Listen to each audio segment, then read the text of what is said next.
Find a comfortable position, and let yourself be still.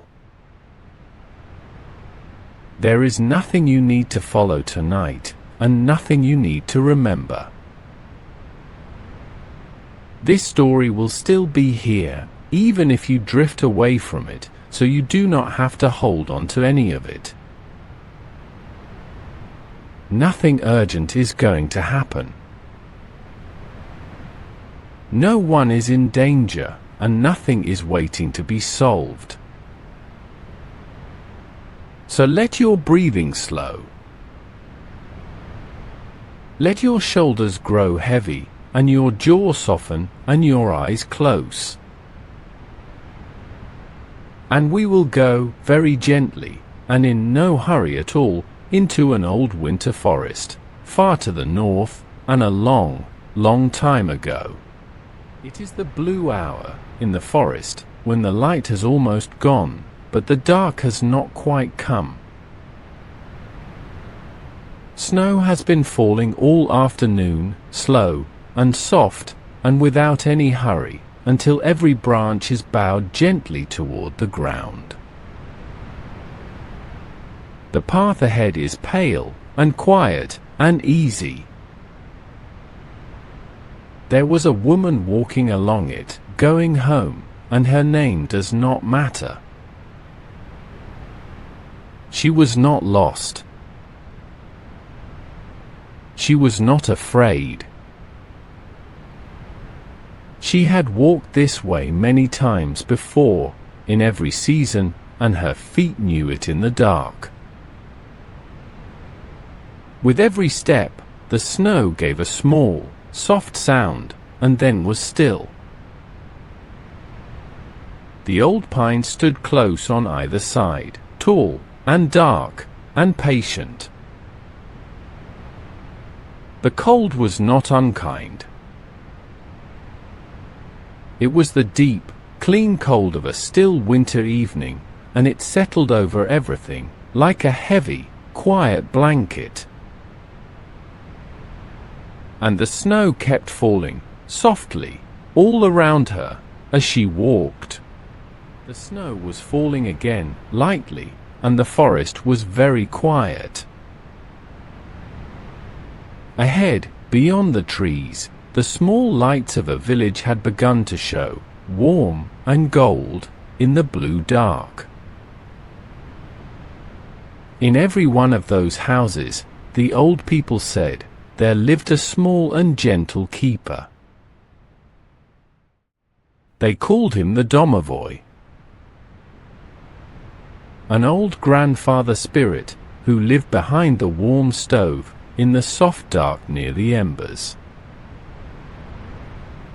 All through the long winter nights, while the family slept, the Domovoi kept the house. He settled the animals in the barn. He smoothed the small worries out of the quiet rooms.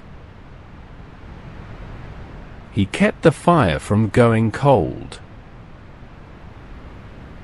And he asked for nothing at all, but a little bread left out for him on the hearth, and a kind word, now and then. The woman thought of her own warm stove, waiting. The bread under its cloth. The cup, and the spoon, and the small dish of salt. The cat asleep on the bench by the fire. And she was in no hurry at all to arrive. At the edge of the village, a little apart from the houses, stood the old wooden bathhouse, half buried in the snow.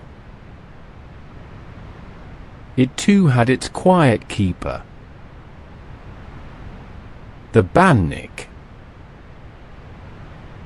the oldest and the shyest of all the house spirits, who lived in the warmth of the stones, long after the fires had died down to coals. In the evenings, the people came here, into the soft steam, and the low red light, and they left a little water for the one who lived in the warmth, and a kind word, before they went. But it was late now, and the bathhouse was empty, and still, and warm.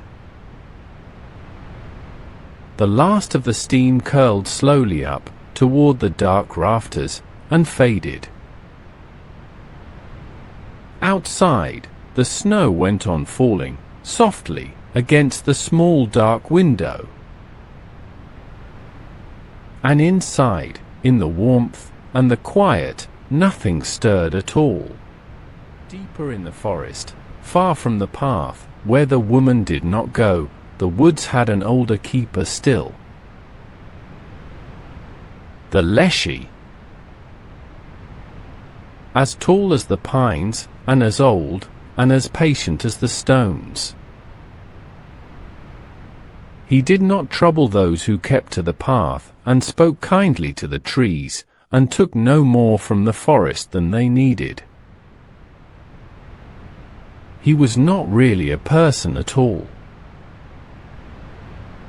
He was more like the slow sound the forest makes when the wind moves through it, far away, and then is gone. He kept the deer in their hollows, and the birds in their roosts, and the sleeping bears in their dens beneath the snow. And on a still, deep night like this one, when all the forest was hushed and white, even the Leshy grew drowsy. He leaned against the oldest of the pines, and folded the shadows around himself, like an old grey cloak, and closed his ancient eyes, and was quiet. Once, the path passed near a wide clearing, that the woman had never entered. In the old stories, a little house stood there, on a pair of great bird's legs, and it could turn, slowly, to face the moon. An old woman lived in it. In the daylight tales, she was something to be feared. But the night softens the old stories, and rounds away their sharp edges, and lets them rest. Tonight the little house had simply turned its dark windows toward the falling snow, and gone still.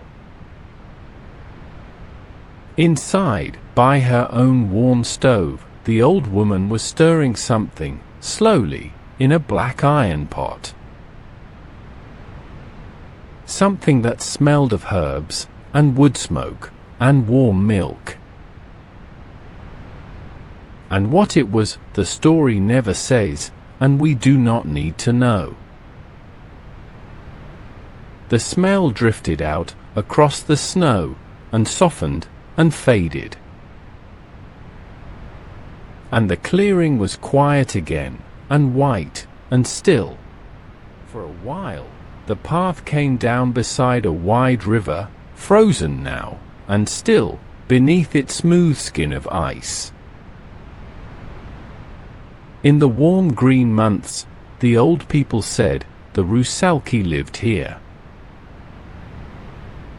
Pale river maidens, with long, dark hair, who rose at dusk, to comb the water, and to sing, softly, to the moon. But the deep of winter had come, and the river had grown quiet, and the maidens had gone down, into the calm dark water below the ice, to sleep until the spring. The water moved beneath the ice without a sound. Slow, and dark, and patient. Carrying the last of the moonlight gently away, downstream, into the night. And the snow was falling again, onto the frozen river, and onto the sleeping reeds along its banks, and the whole valley was very quiet. Further on, the river opened out into a wide, still lake, frozen from shore to shore, and pale beneath the moon. An old mill stood at its edge, its wheel locked in the ice, silent now. In the old tales, a spirit lived in the deep of the lake. the Vodyanoi, the slow old grandfather of the water, with his long green beard and his quiet, patient ways. In the summer he watched over the fish and the reeds and the fishermen who spoke to him kindly. But the winter had closed the lake over with ice, and the Old One had settled down into the soft dark mud at the bottom among the sleeping fish to wait out the cold. There was no sound from the lake at all. Only the wide white ice, and the moon upon it, and the snow coming down, slowly, to settle on the still and sleeping water. Far across the valley, on the other side of the lake, something glowed, for a moment, between the trees. A single warm point of gold, in all that blue and white. In the oldest tales, it was a feather of the firebird. The great and gentle bird, whose light is the color of a low fire, or of a candle, seen through a frosted window. They say a single one of its feathers can light a whole room, softly, all through the longest night. The woman watched it for a moment. The small, far warmth of it, drifting slowly down, through the dark trees. And then it was gone, and the snow closed softly over the place where it had been. She did not go to find it. There was no need. It was enough, simply to know, that somewhere out in the cold and the dark, there was a small and gentle light. There is an old, soft story, that on the deepest winter nights, a girl made all of snow walks quietly through these woods. The Snow Maiden, they call her. The daughter of the winter, with frost in her pale hair, and a kindness in her that the cold could never touch. She means no harm to anyone. She only walks, and watches over the sleeping forest, and leaves small soft drifts of snow in the doorways, like a blessing, before the dawn.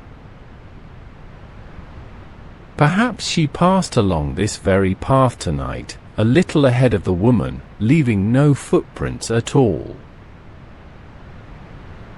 And perhaps the gentle hush that lay over everything, the deep and feathered quiet, was simply the sound of her passing.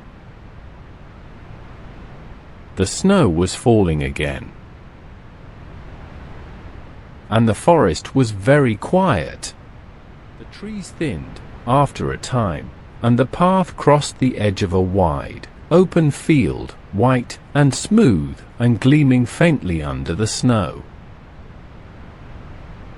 Above it, the clouds had begun to part, and a soft moon had come out, and a scattering of faint, far stars. In the green of summer, the old people said, the field had its own spirits, who walked the rows of grain in the heat of noon, and asked the harvesters gentle riddles. But the field was sleeping now, deep, deep beneath the snow, and so were they. There was only the wide white quiet, and the slow drift of the clouds across the moon, and the woman's small dark figure, crossing it all, unhurried. The cold air was soft, and clean, and tasted faintly of snow. And the whole great sky, very slowly, was turning above the sleeping land. And low in the west, over the dark line of the far hills, one star burned brighter than all the others, soft and steady and gold. In the very oldest of the tales, she was one of the sisters of the sky. The evening star, who closes the gate of the heavens at dusk and keeps it gently all through the night until her sister comes to open it again at dawn. She is the keeper of the quiet hours, the one who watches over the sleeping world so that nothing needs to be afraid of the dark. The woman did not know her name, but she looked up for a moment at the one warm star hanging there, low and steady over the snow. And something in her grew calm and quiet and unafraid. And she walked on beneath the watching sky, and far beyond the field and the forest and the frozen lake, past the white and empty edges of the world, the old stories said there was the sea. And somewhere in the middle of that sea there was an island that does not appear on any map. They called it Buyin. On the island grew a single great oak, older than memory, and beneath its roots the oldest things of the world were kept. Quiet and safe and sleeping. Even Koshchei, the deathless old king of the tales, was only resting there now. Somewhere deep beneath the oak. Ancient and still and troubling no one at all. The sea moved slowly around the island, dark and patient, rising and falling, and rising and falling, like long, slow breathing. There was no hurry there. There had never been any hurry there, and the snow was falling now over all of it,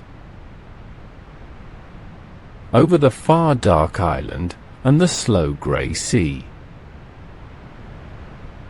over the quiet field and the frozen lake and the river sleeping under its ice,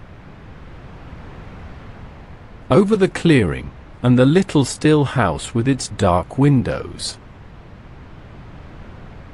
over the deep forest where the old keeper slept against his pine, over the bathhouse and the warm dark houses and the small gold lights of the village. It fell softly and without any hurry onto all the sleeping world at once, softening every edge, quieting every sound,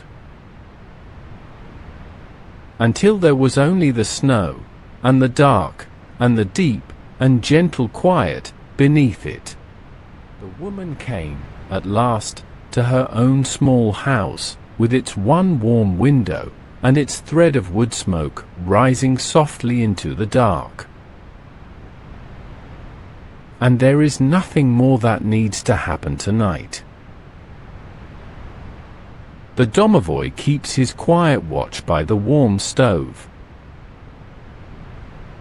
The Leshy sleeps against his pine. The old one rests in the deep of the frozen lake. And far away, the slow grey sea breathes around its quiet island. The snow is falling, still, over the forest, and the field, and the small warm lights of home. Softening everything. Quieting everything. And it is all so very quiet now. So warm, and so far away. There is nothing to do but rest. And let the snow keep falling. And let yourself grow heavy, and warm, and still. and drift gently and without a single care all the way down into a deep and peaceful sleep.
Make yourself comfortable, and let yourself grow still.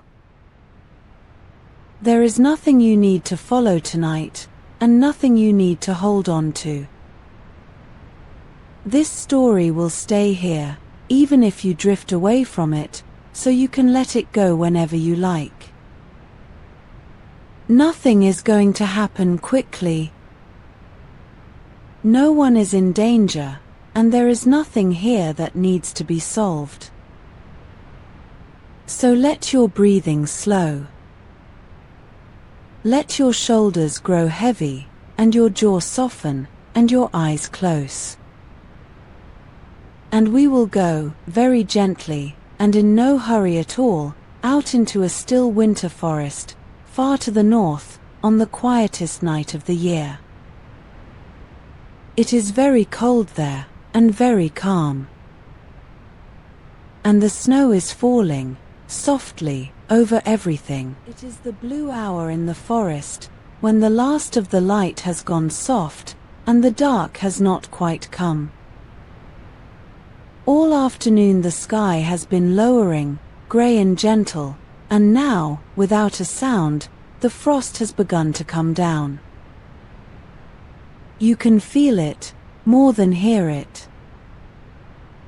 A slow, clean cold, settling over the trees, and the path, and the still white fields beyond. In the old northern tales, they said the frost did not simply fall. They said it walked. An old, quiet grandfather of the winter, who came down out of the deep forest on the coldest nights, to tend the sleeping land. They called him Morozko, Father Frost. And there was nothing to fear in him at all. He was only the cold, made gentle, and given an old kind face, and a slow and patient way of walking through the snow. They said he was tall, and old, and unhurried. That his long coat was white with hoar frost, and his beard was hung with tiny sifting flakes of snow, and that where he walked, the frost bloomed softly out across the ground behind him.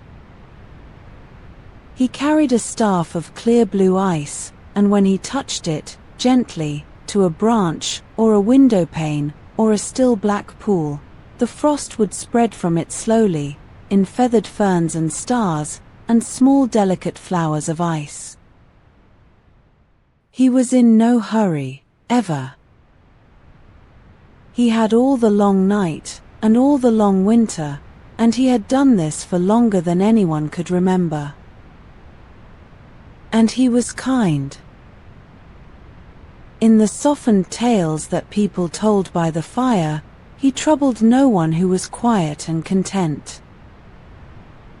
He only walked, and touched the world gently, and left it beautiful, and still, and sleeping. He came first among the birches, pale and slender, standing close together in the blue dark. He moved between them without a sound, and as he passed, the frost crept softly up their smooth bark, and out along their thin bare branches, until every twig was edged in silver white. When the faint moonlight touched them, they seemed to glow, gently, all through the still grove. He stopped, for a while, among them. There was no reason to hurry on. He rested his old hand against the nearest tree, the way you might rest a hand on the shoulder of something sleeping, and he let the frost bloom out from under his fingers, quietly, in the dark. And the snow was falling, softly, all around him. And the birches stood very still. Deeper in, among the old dark pines, the forest had already gone to sleep. The deer were folded down in their sheltered hollows, warm against one another beneath the snow. The bears were far below, in their deep dens, breathing slow, dreaming out the winter. High on a branch, a single owl sat, round and still, its feathers puffed against the cold, its eyes half closed. Morozko passed among them all, quietly, and did not wake a one. He drew the cold gently around the sleeping deer, like a soft grey blanket, so that they slept the deeper for it. He touched the snow over the bears' dens, and smoothed it, and made it thick and still. And to the drowsy owl he gave nothing at all, but a soft crown of frost, along the branch beside it. And he moved on, into the trees, in no hurry at all. After a while he came down beside a wide river, moving slow and dark between its snowy banks. He walked out onto it, lightly, the way the frost walks, and where he set down his staff, the ice grew. It spread from the tip of it, softly, with a sound like a long slow breath, out and out across the black water, until the whole broad river lay still, and smooth, and pale beneath the moon. Beneath the ice, the water went on moving, slow, and dark, and quiet, carrying the last of the moonlight gently away downstream. And deep below, the old river maidens of the warm green months lay sleeping in the calm dark water, their long hair drifting slowly, dreaming of the spring. Morozko drew the ice closed softly over them, like a lid over a lamp, and left them to their sleep. And the snow came down, onto the frozen river, and onto the frosted reeds along its banks. Toward the edge of the forest, where the first warm lights of a village showed among the trees, he came to a small dark window, with one faint candle burning far inside. He did not go in. He never went in, where it was warm. He only stood outside, in the blue cold, and touched the tip of his ice staff, very gently, to the corner of the glass. And the frost began to grow. Slowly, in the night, it spread across the window pane, in ferns, and feathers, and fine white flowers, and tiny forests of ice, more delicate than anything a hand could make. He worked without hurry, and without a sound, drawing his quiet gardens across the cold glass, while inside, by the warm stove, the family slept, and never knew. And when the window was full of frost, and beautiful, he stepped back, softly, into the dark, and let them sleep. The village lay small and low beneath the snow, its few warm windows glowing gold in all the blue. Every roof was heaped soft and round with white, and thin grey threads of wood smoke rose, straight and slow, into the still air. Morozko walked its one quiet lane, unhurried, and no dog barked, and no one stirred. He tucked the snow gently in around the sleeping houses, and along the low fences, and over the woodpiles and the wells, until every hard edge in the whole village had gone soft and rounded and kind. He did not want anything from anyone. He asked for nothing at all. He only tended the cold, so that it lay gently over the sleeping people, and did them no harm, and kept them still, and safe, and warm inside, until the morning. And the snow kept falling, softly, over all the little lights. Inside one of the houses, behind the warm clay stove, in the soft dark near the embers, there lived a small and gentle keeper. The old grandfather of the house. All through the long winter nights, while the family slept, he kept the fire from going cold, and settled the small worries out of the quiet rooms, and asked for nothing but a little bread left out for him, and a kind word now and then. The cat lay curled asleep on the bench beside the stove, warm to its bones, its paws twitching softly in some small and pleasant dream. And out beyond the frosted window, Morozko passed by in the dark, and the two old keepers, the one of the cold and the one of the hearth, knew one another well and were content. One kept the warmth in. The other kept the cold gentle. And between them, the house slept soundly. There is an old, soft story that Father Frost is not alone on the deepest winter nights. That he has a daughter, all made of snow, with frost in her pale hair, and a kindness in her that the cold could never touch. The Snow Maiden, they call her. She walks a little way behind him through the woods, quiet as her father, leaving no footprints in the snow. Where he lays the frost, she lays the softness. She smooths the drifts gently into the doorways, like a blessing before the dawn. She settles the last small flakes onto the sleeping owls, and the folded deer, and the frosted reeds. Perhaps she passed along this very edge of the forest tonight, a little behind her father, in the dark. And perhaps the deep and feathered hush that lay over everything was only the sound of the two of them, walking quietly on. The snow was falling again. And the forest was very quiet. Beyond the last of the houses, the land opened out into a wide, smooth field, white and gleaming faintly under the snow. The clouds had begun to part, at last, and a soft moon had come out, and a scattering of far, faint stars.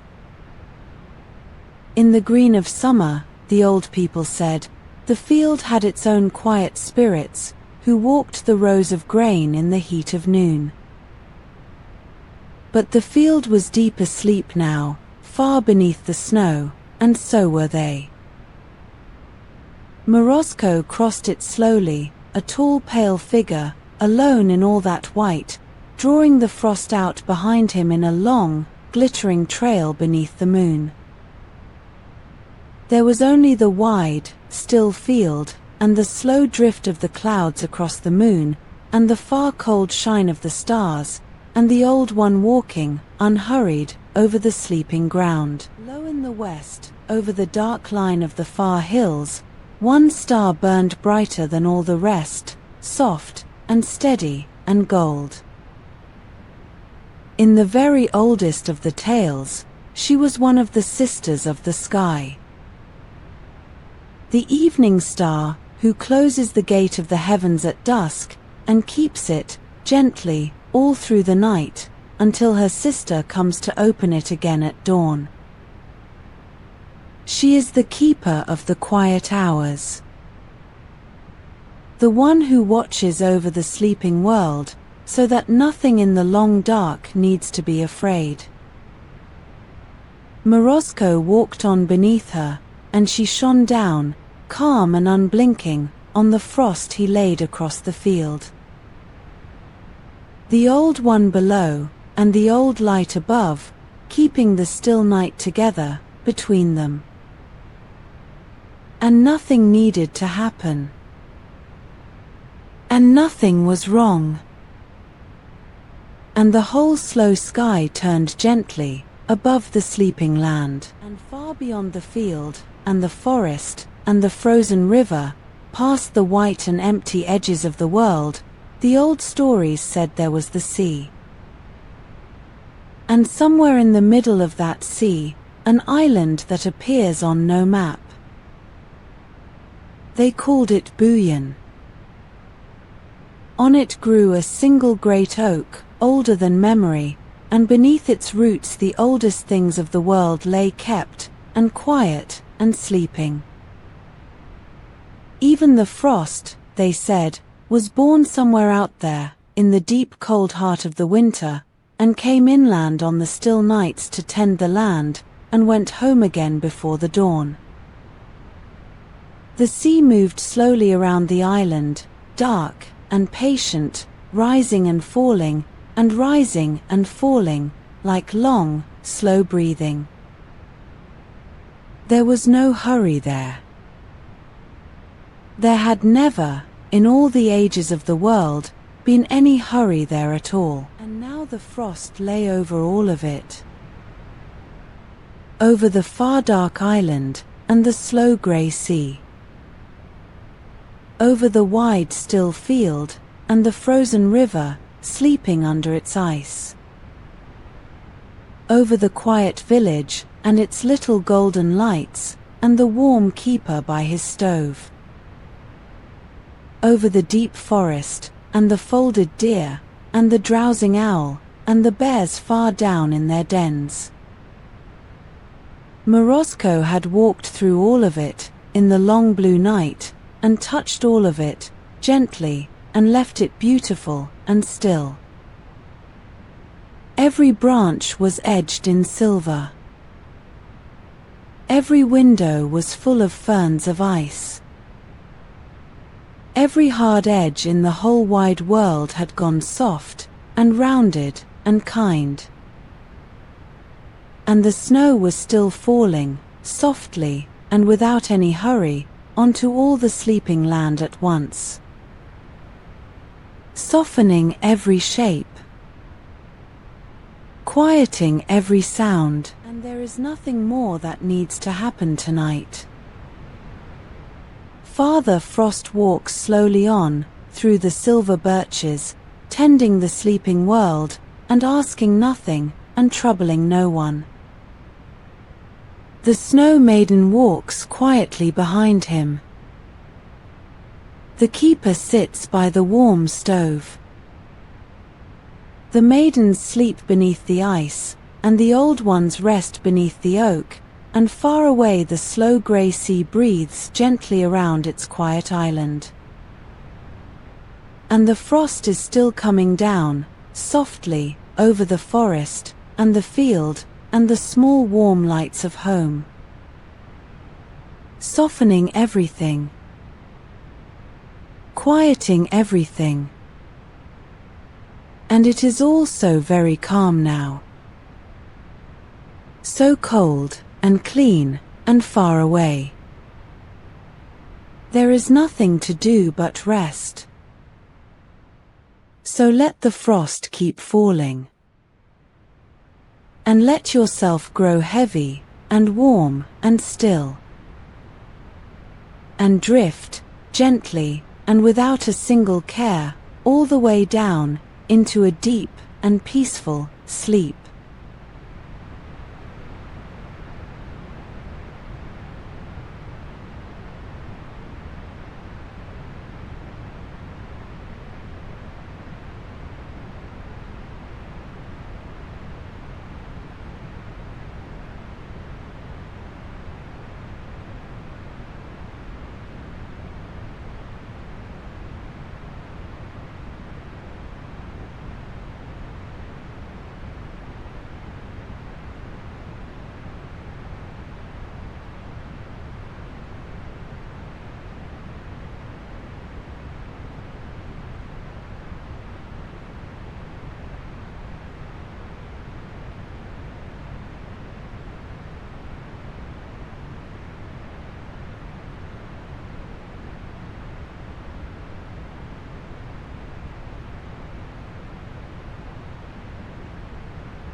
Welcome and good evening. Make yourself comfortable and let yourself grow still. Nothing is going to happen tonight, and nothing here needs to be solved. So you can let the story carry you, and let it go whenever you like, and drift away from it whenever you please. Let your breathing slow. Let your shoulders grow heavy, and your jaw soften and your eyes close. And we will go very gently and in no hurry at all to a small warm house in a small quiet village, far away in the snow on the stillest night of the winter. The village lay low and small beneath the falling snow. A handful of log houses gathered close together in the wide white dark. Every roof was heaped soft and round with white, and thin gray threads of wood smoke rose, straight and slow, into the still air. One window still glowed, and then another, a warm and steady gold far off across the drifts. There was no sound out here at all. No dog barked. No footstep fell. No cart creaked along the lane. The snow came down over the little road, and the low fences, and the wells, and the wood piles, and the sleeping gardens under their smooth white quilts, and softened every hard edge into something round and gentle. It had been snowing since the afternoon, and it was snowing still, and it would go on snowing softly all through the night. The flakes came down large and slow and unhurried, turning a little as they fell, and settled without a sound. They gathered on the tops of the fence post in soft white caps. They gathered on the well sweep, and the crossbeam of the gate, and the black bare branches of the one old tree at the end of the lane. The whole village had grown quiet under them, and rounded and calm, the way a place grows calm when everyone in it has finally gone to sleep. And in one of these houses, the second from the end, with a low, warm light still burning in its window, our story will spend the whole long night. It was a small house, and an old one and a good one. Its light fell out across the snow in a soft gold square, and the snow drifted down through it, slow and glowing, and settled on the sill. Somewhere behind that light, a family was sleeping. And somewhere in the warm dark near the fire, someone very old and very kind was keeping watch over them all.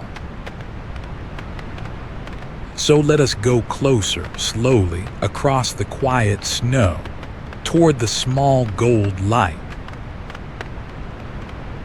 There is no hurry. The snow was soft underfoot and deep, and it held no track for long. The cold was clean and still, and it smelled faintly of wood smoke, and of the deep pine forest far beyond the fields. Above the roofs the clouds had thinned a little, and a pale moon showed through them now and then, and laid its faint silver over all the drifts. And the one warm window waited, glowing gold in the white and quiet dark, the way a small light waits for you at the end of a long day. The snow keeps falling. The village keeps sleeping. And we go on, gently, toward the light in the window and the warmth behind it, and the small, old, kindly one who keeps the house through the night. There was nothing out here that was not soft, and nothing that was not calm. Only the snow, coming down and down over the sleeping roofs, and the one gold light, growing slowly nearer, warm and steady in the wide white dark. Inside, the house was one warm room, low and snug beneath its heavy roof. In the corner stood the great clay stove, wide and white and warm, the very heart of the whole house. A little fire burned low inside it, settling now toward embers, and the warmth of it filled every corner of the room and reached into every cold place and held. The air was soft and close and smelled of wood smoke, and of bread, and of the herbs hung drying from the low dark beam. It was the good, deep warmth of a house that had been lived in and loved for a long time. On the scrubbed wooden table, the last of the evening was set out and put to rest. There was a loaf of dark rye bread, wrapped in a clean gray cloth. There was a small dish of salt and a wooden spoon, and a cup turned down to dry. There was a heavy iron pot set to the warm edge of the stove, with the last of the day's soup still faintly steaming inside it, slow curls of steam rising and thinning in the low red light. And there was a single candle in an iron holder, burned down low, its small flame steady and calm and gold. Woolen coats hung by the door, heavy and dark. Boots stood in a row beneath them, drying, their snow long since melted to a small dark ring on the floor. A shawl was folded over the back of a chair. A basket of mending waited by the bench, the needle tucked away. Everything in the room was in its place, and everything was quiet, and the low red glow of the embers moved gently over it all, over the smooth, worn wood, and the round sides of the pot, and the soft gray cloth on the bread. And the family were all asleep. On the wide, warm bench that ran along the side of the stove, the children lay curled together, wrapped in blankets and old sheepskins, breathing soft and slow. Their faces were calm in the firelight, and one small hand hung down over the edge of the bench, and one of them murmured something once in a dream, and settled again into sleep. Their mother and father slept near them, deep and untroubled, their long day's work done and behind them. And the old grandmother slept in her corner, her spinning set aside, her hands folded and still. No one stirred.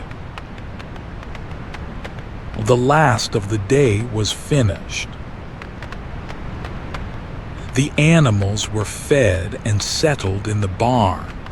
The doors were barred against the cold. The fire was banked low to hold its warmth till morning. Everyone the house held was warm and fed and sleeping. Outside the small window the snow came down and down, and the wind did not blow, and the night was long and deep and still. And inside, the one warm room held them all, close and gold and quiet, as it had held them every winter night of their lives. The fire settles softly, with a small sound like a sigh. A single ember shifts and glows, and grows dim again. The steam rises from the pot, and thins, and is gone. The candle burns low and steady in its iron holder. And in the soft, warm dark near the stove, quiet as the warmth itself, someone very old was glad of it all. He was glad of the sleeping children, and the banked fire, and the bread on the table, and the good, clean quiet of the house at rest. And he began, without a sound, his long, slow watch over the night, behind the great warm stove, in the soft red dark near the embers, there lived a small and gentle keeper. The old grandfather of the house, the people used to call him the Domovoi. No one had ever quite seen him, and no one ever needed to, for he was shy, and kept to the warm shadows, and came out only when the whole house had gone down deep into sleep. He was old beyond any counting. He was small and gray and kindly, with a long soft beard and mild old eyes, and he moved as quietly as the warmth moves through the room. He loved this house, and everyone in it, the way you love something you have watched over for a very long time. He had kept it through more winters than anyone living could remember. He knew the grandmother when she was a child asleep on that same warm bench. He knew her mother, and her mother's mother, and the ones before them, all the long line of the house, sleeping under this same low roof while the snow came down outside. And he loved the little ones best of all, the way the very old often love the very young, quietly, and without needing anything in return. He asked for nothing at all. In the old days, the people left him a small kindness by the stove, a little bread, a small dish of milk, a corner of the evening meal set aside, and in return he kept the house warm and calm and whole. It was never a bargain, only a friendliness between them, an old and gentle habit of the house. And though the little dish was not always set out now, still he kept his watch freely and gladly, for he did not know how to do otherwise, and would not if he could. When the house was fully still, the old keeper began to move softly through the warm dark. He went first to the stove and gathered the embers gently together and settled them under their soft gray ash, so the warmth would hold until the morning. He straightened the cloth over the bread. He righted the wooden spoon that had slipped and set a stool square against the wall, and smoothed a corner of a blanket that had slid from a sleeping child. He was not looking for anything wrong. Nothing was wrong. He only tended the small things, one by one, the way you might tidy a room before you sleep. He moved from the table to the bench, and from the bench to the door, and back again to the warm heart of the stove, touching each thing gently as he passed. The cup, the spoon, the salt, the rye bread, the cold iron of the door latch, the worn smooth wood of the bench. He listened for a moment to the slow breathing all around him, the children and the mother and the father and the old grandmother, all breathing soft and even in the dark. And he found it good. He found it as it should be. And he was content. The candle guttered, low and gold, and he let it be, for it would burn itself out gently on its own. The embers glow beneath their ash. The snow comes down against the dark window.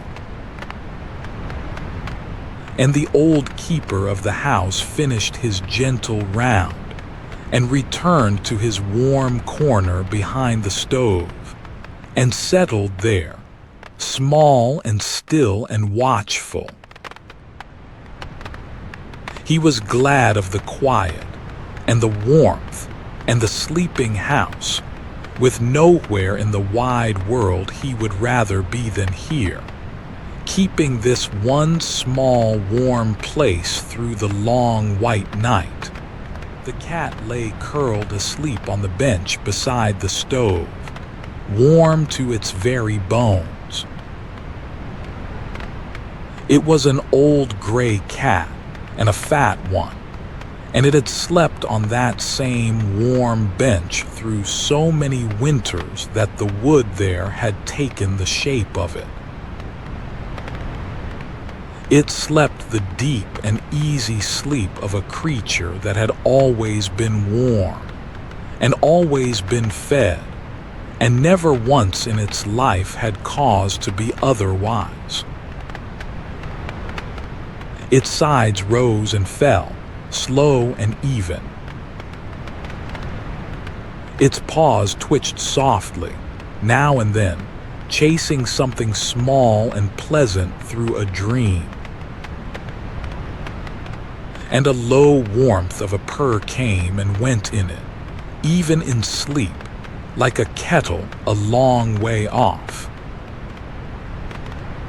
The old keeper was fond of the cat, and the cat, alone of all the house, half knew that he was there. Sometimes, in the deep of the night, it would open one green eye and look toward the warm dark behind the stove, and see nothing at all, and be untroubled by seeing nothing, and close its eye again and sleep on. They were old companions, the two of them, in the way of creatures who have shared a warm room for many years without ever needing to speak of it. They kept the night together, the one watching, the other dreaming, while the fire settled slowly toward its embers. Sometimes the old keeper rested his hand on the cat's warm side, lightly, so light the cat only sighed and turned and slept the deeper for it. And the purr rose again, soft and low, filling the quiet room. It was a good sound to keep a night by. It was one of the small, warm sounds of the house at rest, the purr, and the settling of the fire, and the slow breathing of the children, and the whisper of the snow against the glass. Nothing more than that. Nothing more than that was needed. On the small window, all the while, the frost had been drawing. Slowly in the cold, it had spread across the glass in ferns, and feathers and fine white flowers, and tiny forests of ice, more delicate than anything a hand could ever make. It crept out from the corners in the night, leaf by leaf and frond by frond, so slowly that no eye could catch it moving, and yet by morning the whole pane would be a garden of white. Beyond it, the snow is still falling, softly. Past the little warm square of light the window throws out onto the drifts. Inside, the room was warm and low and red with embers, and the frost on the glass glowed faintly gold where the last of the firelight reached it, so that the ice itself seemed warm. And the cold and the warmth met there, gently, on the thin, clear glass, and made something quiet and lovely between them. The old keeper liked this window.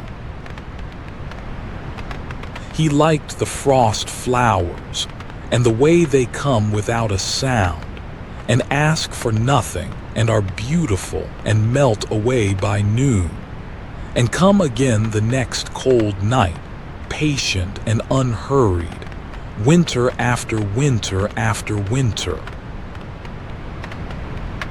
He asked for nothing more than this himself: a warm house, a sleeping family, an old gray cat purring on the bench, and the soft frost flowers growing slowly on the window all through the long and peaceful night. The candle burns low. The cat sleeps on. The frost spreads its white gardens across the glass, leaf by patient leaf. And the snow comes down and down beyond it softly, and without any hurry at all, over the whole white sleeping world. A little way from the house, across the quiet yard, stood the small log bathhouse, dark now and cold and heaped with snow. In the warmer part of the year, it was a place of steam and heat and water, but tonight it slept like everything else, its stove long cold, its low benches still and bare. The snow drifted soft against its dark door. It had its own gentle keeper too, the old people said. The bannock, the quiet grandfather of the bathhouse, who lived in the warm, dim steam on the days it was lit, and rested in the cool dark on the nights it was not. He was a shy old thing, even shyer than the keeper of the house, and he kept to himself, and asked for nothing but to be left in peace when the last washing was done. On the nights the bathhouse was dark and cold, he simply rested, quite content, in the deep quiet of the empty room, among the cold stones and the still benches and the faint good smell of birch and wood smoke that never quite leaves the place. Tonight he rested so in the dark and the cold and the deep hush of the snowing night, and he was calm and he was well, and all was peaceful in the little bathhouse under its cap of snow. Between the house and the barn and the bathhouse lay the yard itself, wide and white and smooth beneath the fresh fallen snow, ringed by its low log fence. This too had its quiet keeper, the old people said. The Domovoi, the gentle grandfather of the yard, who watched over the open ground between the buildings, and the animals sheltering warm in their stalls, all through the long winter night. He was a brother to the keeper of the house, in his way, and the two of them were on the easiest of terms, and passed the night each in his own place, content to know the other was near. Tonight he walked his rounds across the quiet snow, unhurried, leaving no track behind him. He found the gate barred, and the beasts warm, and the woodpile heaped high and dry beneath its little roof of white. He found the well cover in its place, and the sledge drawn up under the eaves, and the tools all put away. He tucked the snow a little closer round the fence posts, here and there, the way you might draw a blanket up over someone sleeping. And he found it all as it should be, and there was nothing that needed his hand tonight, only the looking and the being near. He stood a while in the middle of the white yard, in the still and falling snow. He looked about him at the small dark buildings, each with its own soft cap of white, and the one gold window of the house, and the black line of the forest far off past the fields. The snow settled on his old gray shoulders and did not trouble him. The cold was deep and clean and did not reach him. He had stood in 1,000 such nights and would stand in 1,000 more, keeping the quiet yard while the household slept. And so the two old brothers kept the outer dark between them, the one in his cold, sweet-smelling bathhouse, the other out under the falling snow. And inside the warm house the third one tended the fire, and the family slept on, wrapped in blankets and sheepskins, deep and untroubled, hearing nothing of the snow or the keepers, or the long still turning of the winter night. All is well in the little yard. All is well in the bathhouse. All is quiet and calm and softly falling white. The barn stood dark and low at the edge of the yard, its heavy timbers loaded with snow, and inside it was warm with the slow breath of the animals. It was a close and living warmth, the warmth of big, gentle bodies at rest. And it smelled of hay and of straw, and of the sweet dust of the summer meadows that were cut and dried and gathered in long ago, and were eaten now, a little each night, all through the cold. The dark inside was soft and deep, and full of small, slow sounds, a hoof shifting in the straw, a long, slow breath, the quiet grinding of a jaw over cud. The horse dozed on its feet, one hoof tipped, its ears soft and still, its head low. Now and then it sighed, a great warm sigh, and shifted its weight and dozed on. The cow lay folded in the deep straw, breathing slow and warm, her eyes half closed, chewing slowly at nothing in the dark, calm as a stone in a stream. And the hens were a single feathered shape, roosting close together along their pole, their heads tucked away, fast asleep, warm feather against warm feather, one soft drowsy cluck now and then no more. This place had its keeper too. The Ovinnik, the old grandfather of the barn, who lived among the warm straw and the drowsing beasts, and kept them calm, and kept them company through the long cold nights.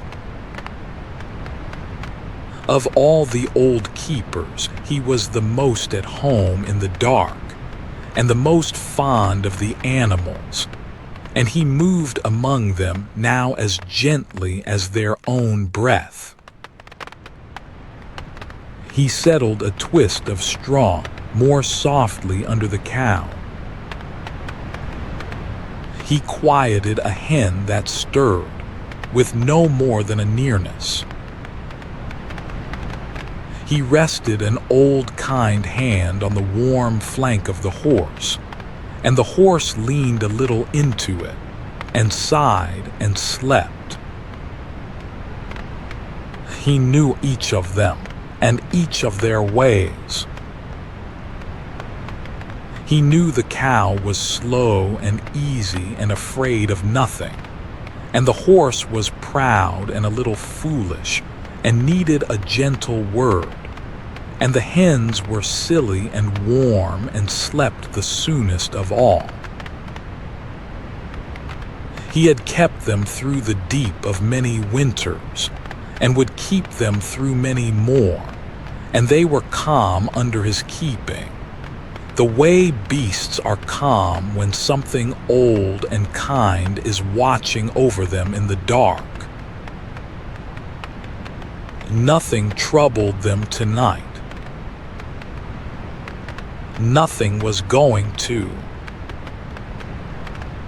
Outside, the snow comes down over the barn as it comes down over everything, softening its heavy roof, drifting against its low, dark walls, gathering in the corners of the yard. Inside, the warmth held, and the animals breathed their slow, warm breath into the dark, and the straw rustled softly, now and then, and was still.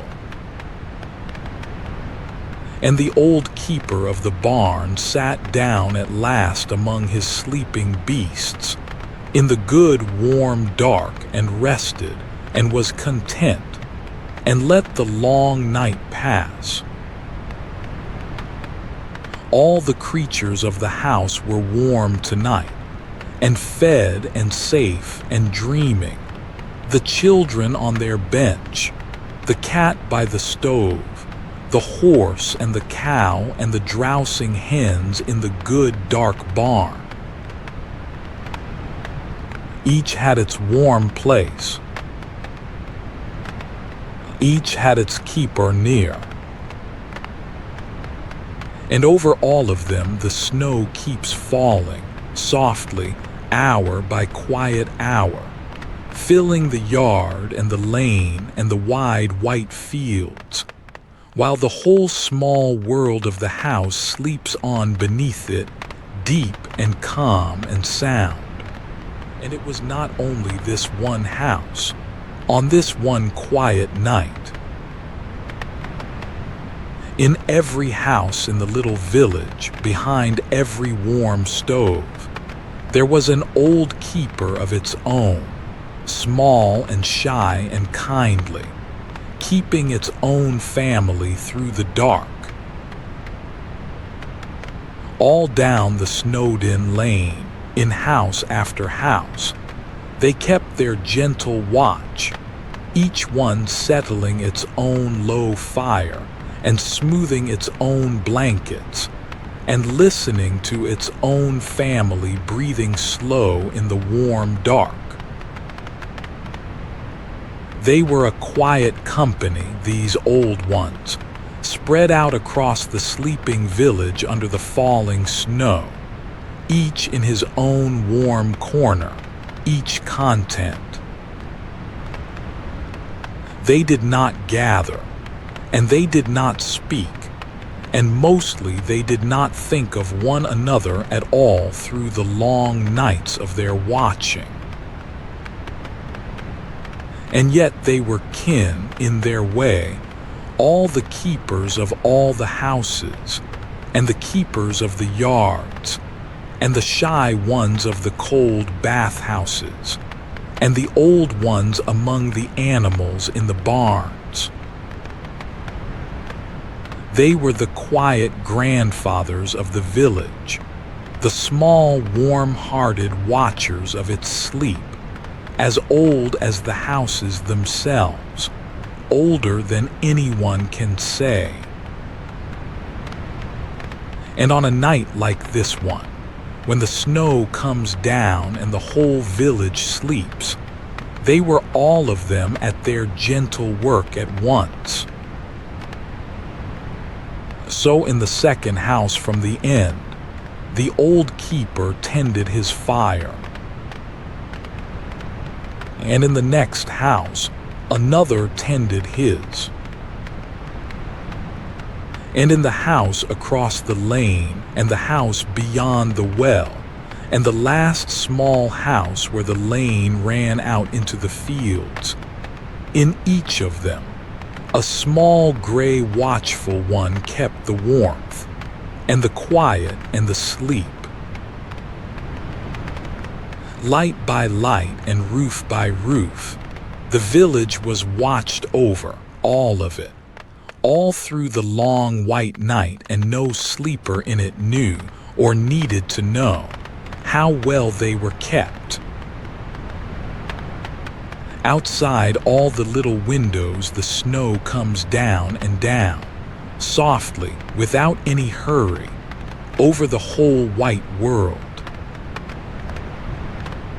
It falls on the roofs of the sleeping houses, and the barred gates, and the low fences, and the cold, dark bathhouses in their corners of the yards. It falls on the fields beyond the village, wide and smooth and empty in the dark, and on the forest past them, deep and still, its old pines bowed and heavy with white. There is no wind at all to stir it. It falls straight and slow and endless and settles over everything and softens every shape and quiets every sound. The clouds had thinned again, and the soft moon showed through them now and then, and laid its faint pale silver across the drifts, over the roofs and the fields and the far dark line of the pines.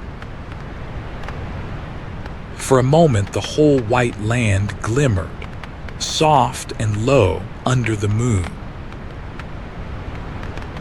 And then the clouds closed over again, gently, and the snow fell thicker for a while, and the moon was only a paler place in the gray, and the village slept on beneath it, hushed and rounded and calm. House by house and light by light, the little village lay deep in its winter sleep, watched over by its old and gentle keepers, wrapped warm beneath the falling snow. The fires glow low behind the frosted glass. The families breathe slow in the dark. The animals rest in the warm barns, and the yards lie smooth and white, and the snow keeps falling over all the small roofs at once, soft and slow and endless, all through the long and peaceful night. Deep in the middle of the night, the house was at its very stillest. The fire had settled all the way down to embers now, a soft low bed of red and gold in the belly of the great warm stove, glowing gently under its gray ash. The candle had long since burned itself out quietly, with a last small thread of smoke. The family breathed slow and even, deep in their untroubled sleep. The cat slept on, curled and warm on the worn wood of the bench. The frost held its white flowers on the window, and the whole warm room was red and low and quiet, hour after quiet hour. The old keeper sat in his warm corner behind the stove, watching over it all, in no hurry, with nowhere else in the wide world he would rather be. There was nothing left for him to do. The fire was banked, the bread was covered, the blankets were smoothed, the small things were all in their places. Everything was calm and warm and quiet and well. So he only sat and kept his gentle watch and let the long night pass slowly and softly, while the embers glowed, and the snow came down, and the house slept on around him. And out in the white dark, the others kept their places too. The keeper of the yard stood quiet in the falling snow, content. The keeper of the barn rested warm among the drowsing beasts. The shy one of the bathhouse rested in the cool, sweet dark.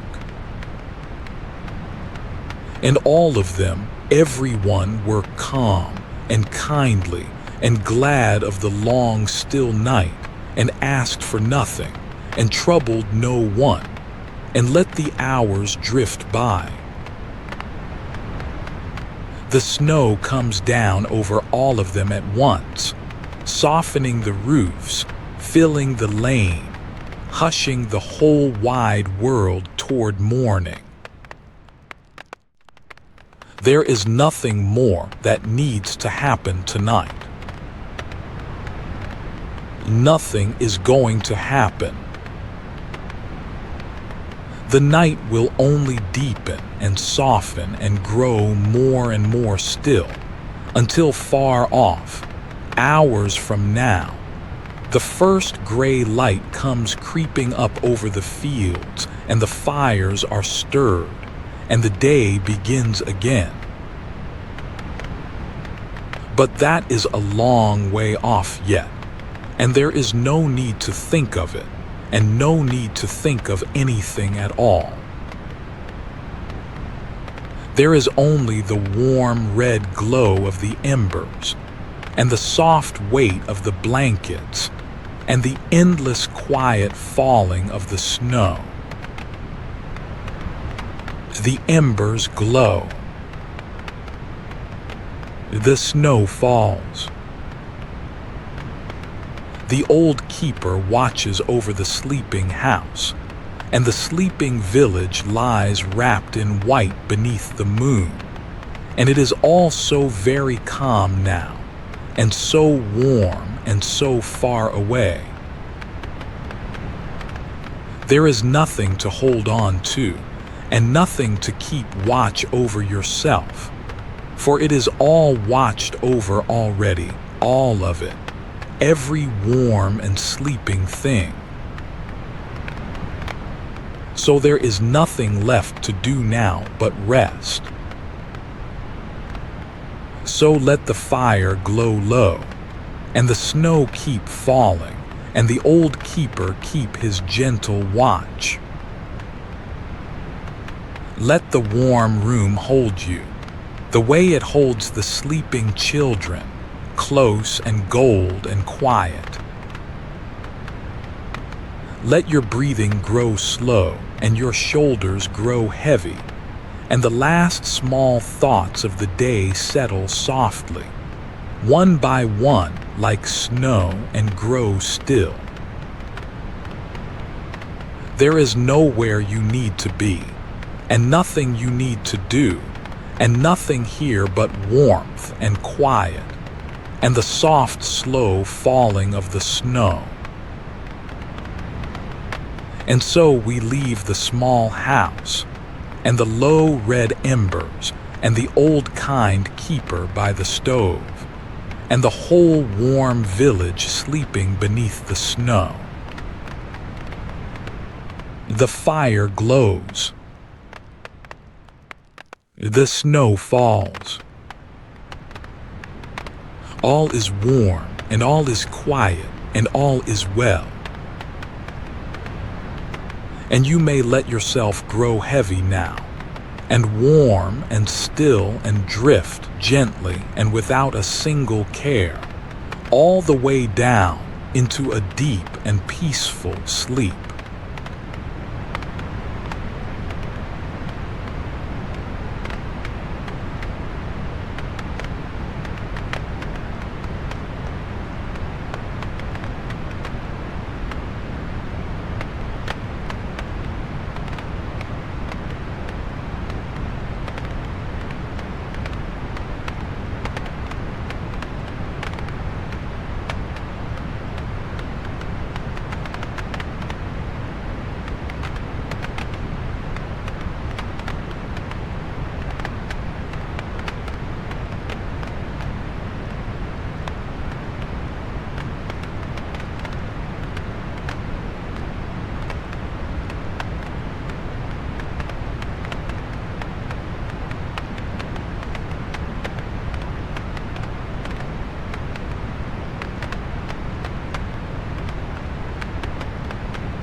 Welcome and good evening.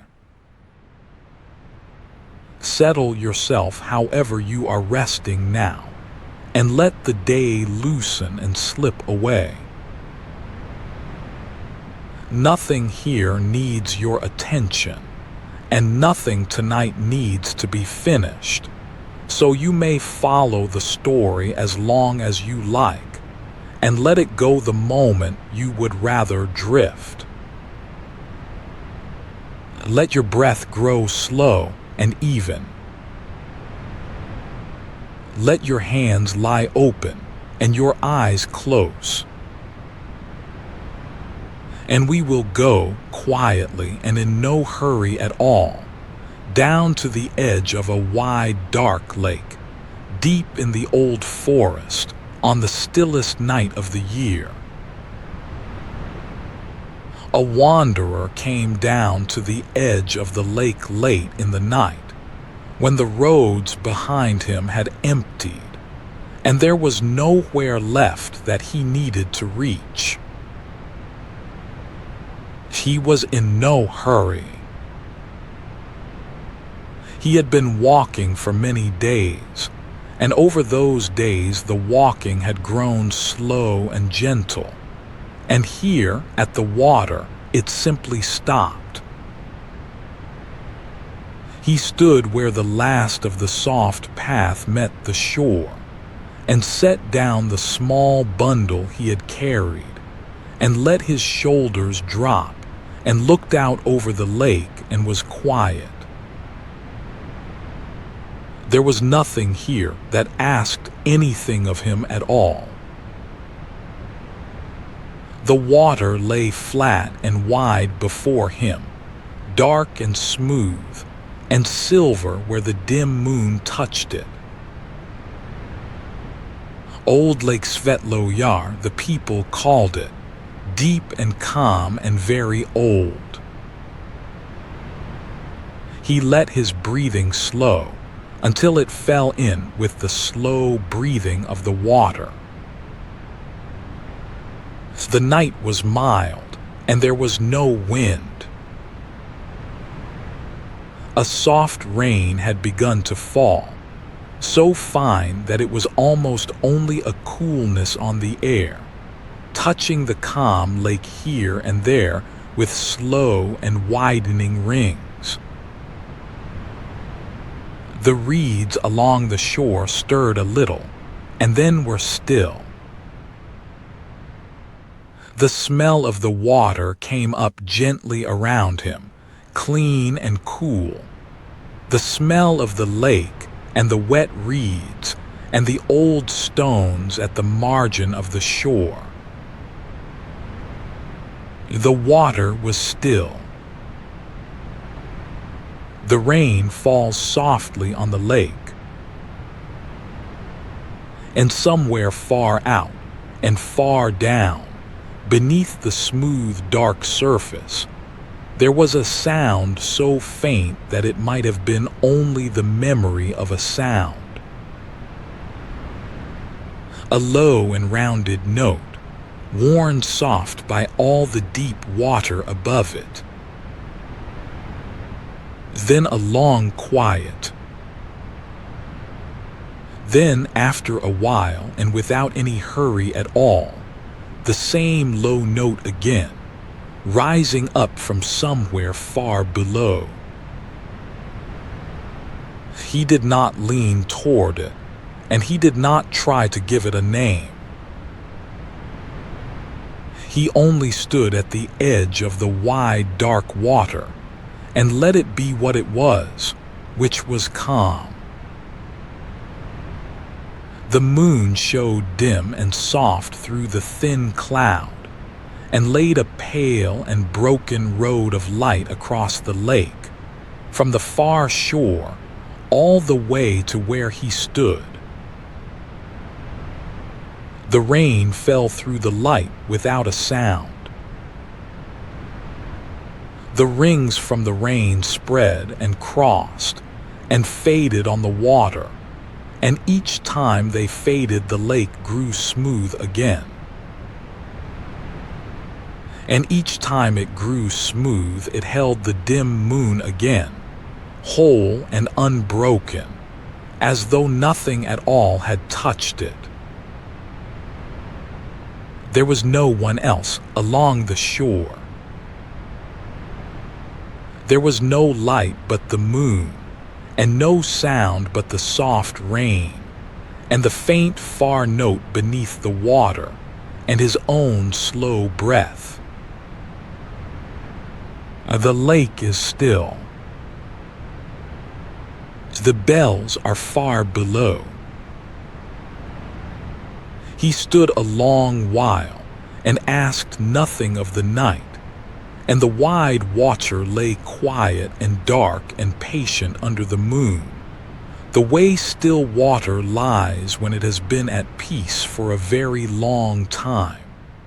Long ago, the old people used to say, there had been a city here, on ground that lay now beneath the lake.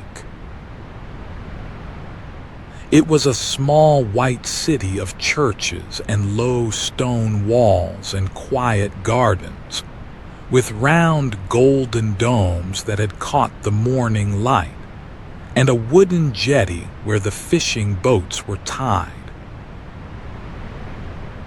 It stood on the near shore of Svetlo Yar, among the reeds, in a season so far back that no one living could remember it, and only the gentle story of it remained, handed down soft and worn from one quiet evening to the next. And the story was a gentle one. There had been no ruin, and no falling, the old people said. One still season, quietly, and in its own good time, the city had simply grown ready for its long rest. The people laid down their work in the evening light. The doors were closed, the way doors are closed at night. The bells in the tower slowed and softened and rang more and more slowly, until the ringing was hardly ringing at all, only a single low note, held out long and calm over the darkening water. And then the calm water rose. It rose gently, and without hurry, and without harm, the way the warm tide of sleep rises over someone who has worked a long day and is glad to lie down at last. It came up over the low walls and over the gardens and over the round golden domes softly and closed above them, and gathered them in and held them and kept them exactly as they had been. Nothing was broken in the rising. Nothing was lost. The water only drew the whole small city down into its own deep calm.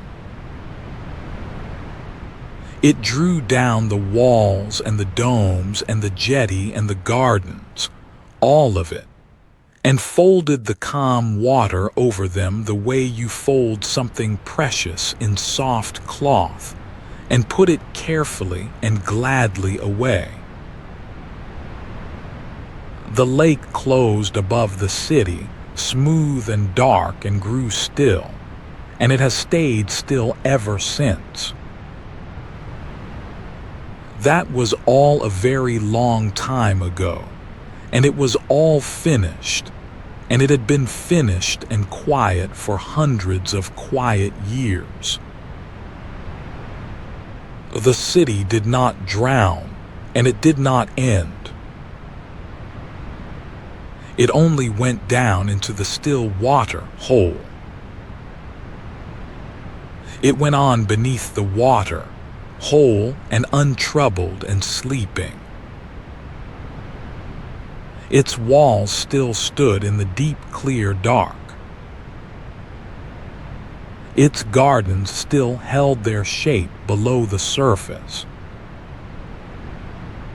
Its round dome still rose, soft and pale from the drowned streets, and its bells still hung in the tower, waiting in no hurry for the rare and quiet nights when they might sound.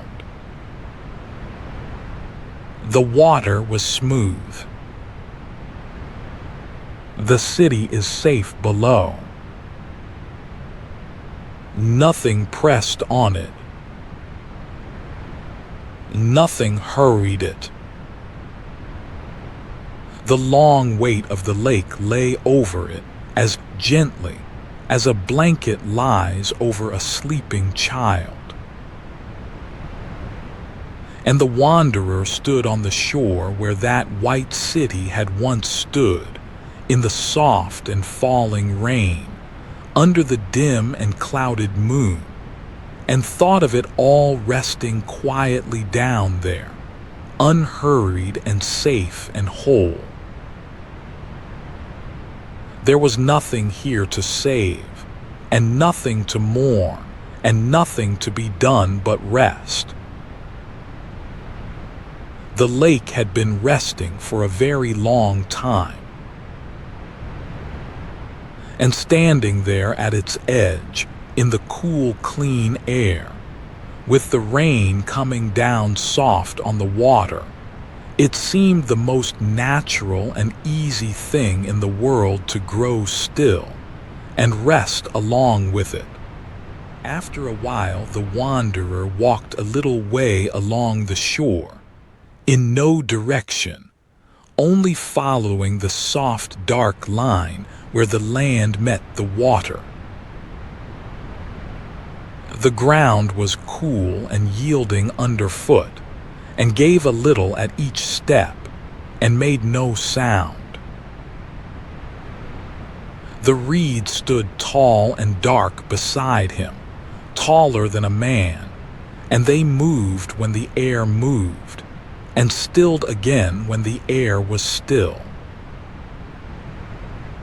There was thick, soft moss on the old stones near the water, cold and deep and green, and the low, clean smell of lake water and wet wood lay over everything. He passed the things that a quiet shore keeps. A leaning post, gray and soft with age, where boats had once been tied.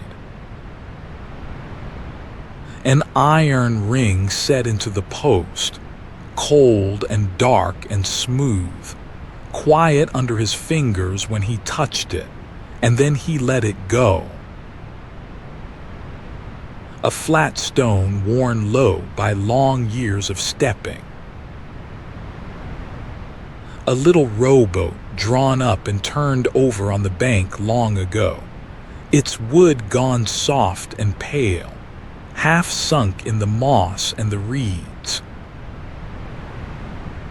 He touched each of them lightly as he passed, and asked nothing of them and walked on. The reeds were dark. The water was dark. The far shore was dark and lost in the soft rain. Nothing moved that did not move gently. The rain falls softly on the lake, and on the reeds and on his shoulders, so fine it was hardly wet at all, only cool. He walked until the walking felt like enough, and then, where the shore curved, he came to a jetty of old gray wood that reached a little way out over the water, worn smooth by long years, and long since gone soft and low at its edges. He stepped onto it slowly, and the old boards took his weight without complaint, and made only the smallest sound, a low and settled creak, and then were quiet. He walked out along it, over the reeds and over the shallow water, and then over the deep, until the shore was behind him and the wide dark lake lay open all around. Out here the reeds fell away. Out here there was only the water, close and calm on either side, and the pale broken road of the moon laid out long across it, and the soft rain falling on it without a sound. He sat down at the end of the old jetty and let his feet hang toward the water and let his hands rest open in his lap. The night held him without any weight at all. The lake is still. The bells are far below. The moon lay dim and soft on the smooth black water, and the rain touched the surface here and there, and each touch opened a slow ring that widened and thinned and was gone, and left the water smoother than before. He did not lean to listen. He only sat and breathed and let the night be quiet around him. And the faint far note came up again through all that deep water, low and round and worn soft, the way the last note of a bell comes to you across a wide field at evening, more felt than heard. It came, and then it was quiet a long while, and then, without hurry, it came again, slower still. He did not count them. He did not need to. They came to him on their own, or they did not, and either way was well, and either way the night was calm. The water was still. The rain fell. And he sat at the end of the jetty, at ease in the dark, when the water was very calm, and the moon was high enough to reach down into it. A person sitting quietly could look past their own dim reflection and see, or almost see, the soft shapes of the old city far below the surface.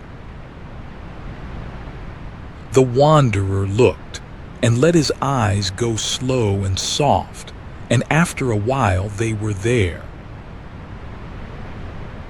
Pale and green with all the depth, and blurred kindly at their edges, the drowned streets lay far beneath him, calm and unmoving in the cold, clear dark, held gently by the weight of the still water.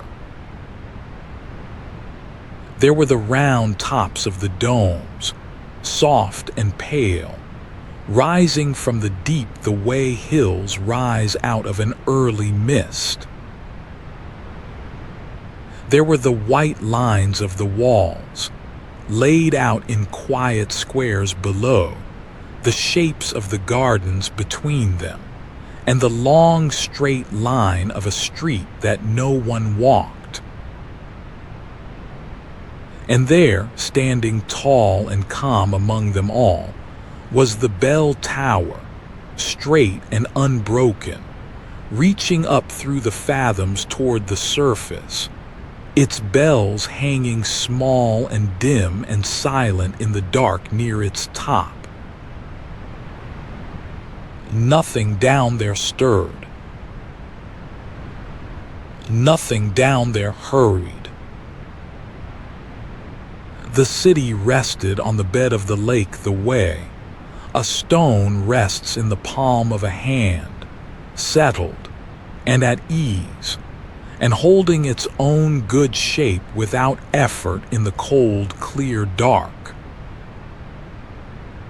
It asked for nothing.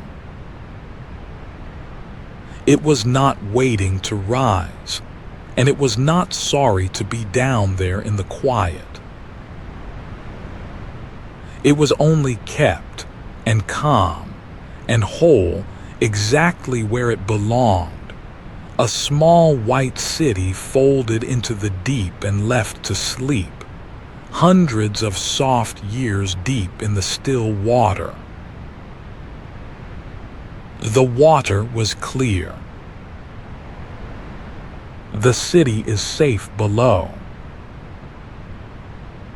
The wanderer looked down at it for a long and unhurried while, resting his eyes on the pale domes and the quiet walls, the way you rest your eyes on the low coals of a fire, seeing them without thinking of them, letting them hold your gaze without asking anything of you.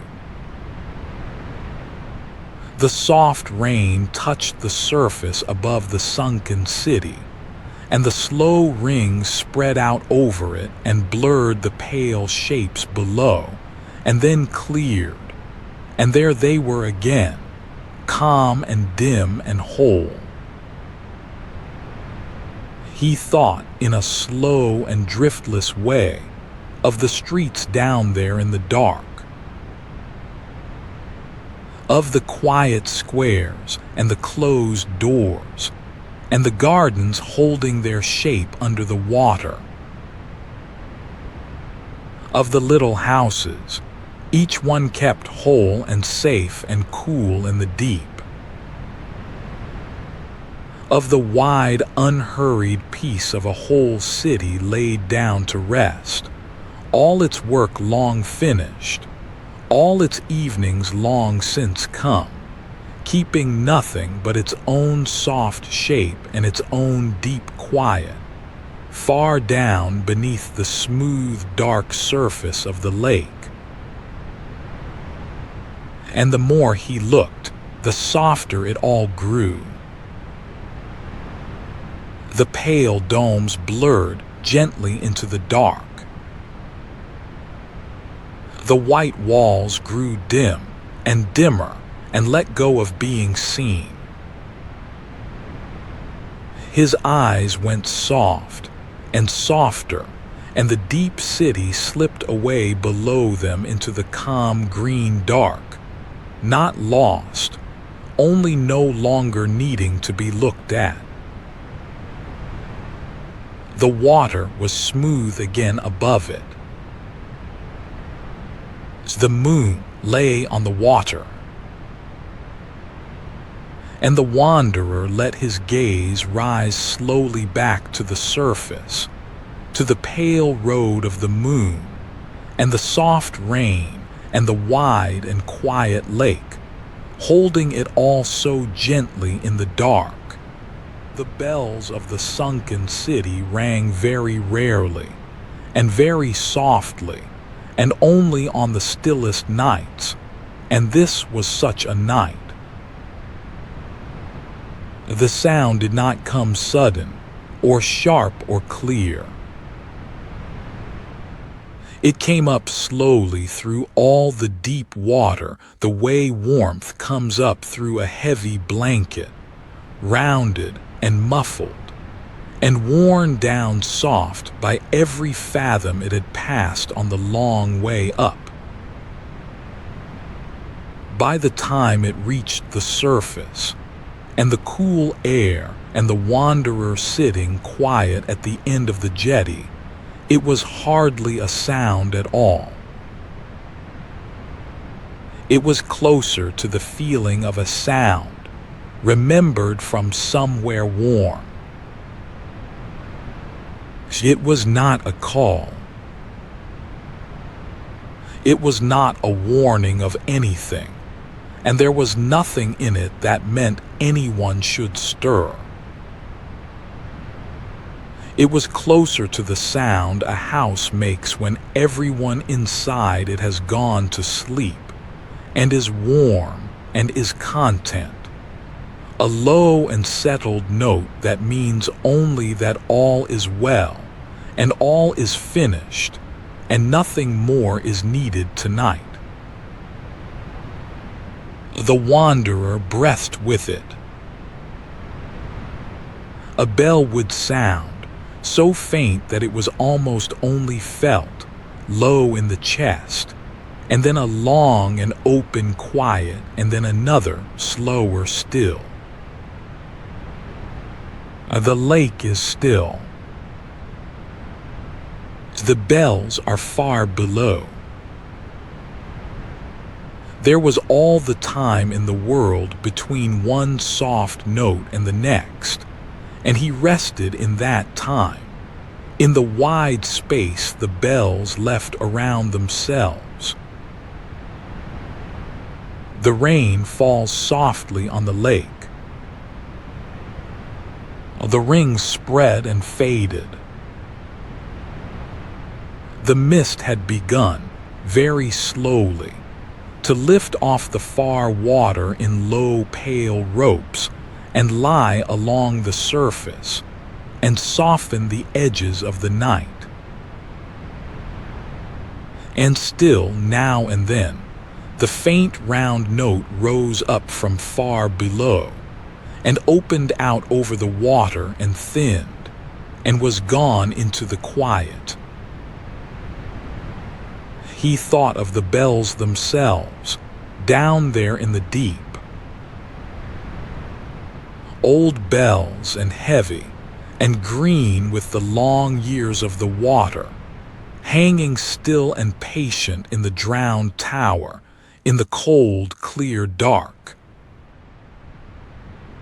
They did not toll, and they did not clamor.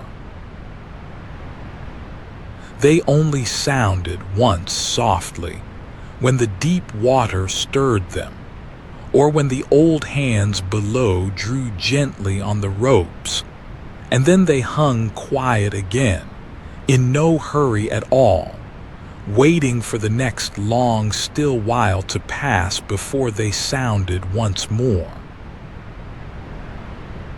And the sound they made was a kind and a gentle one.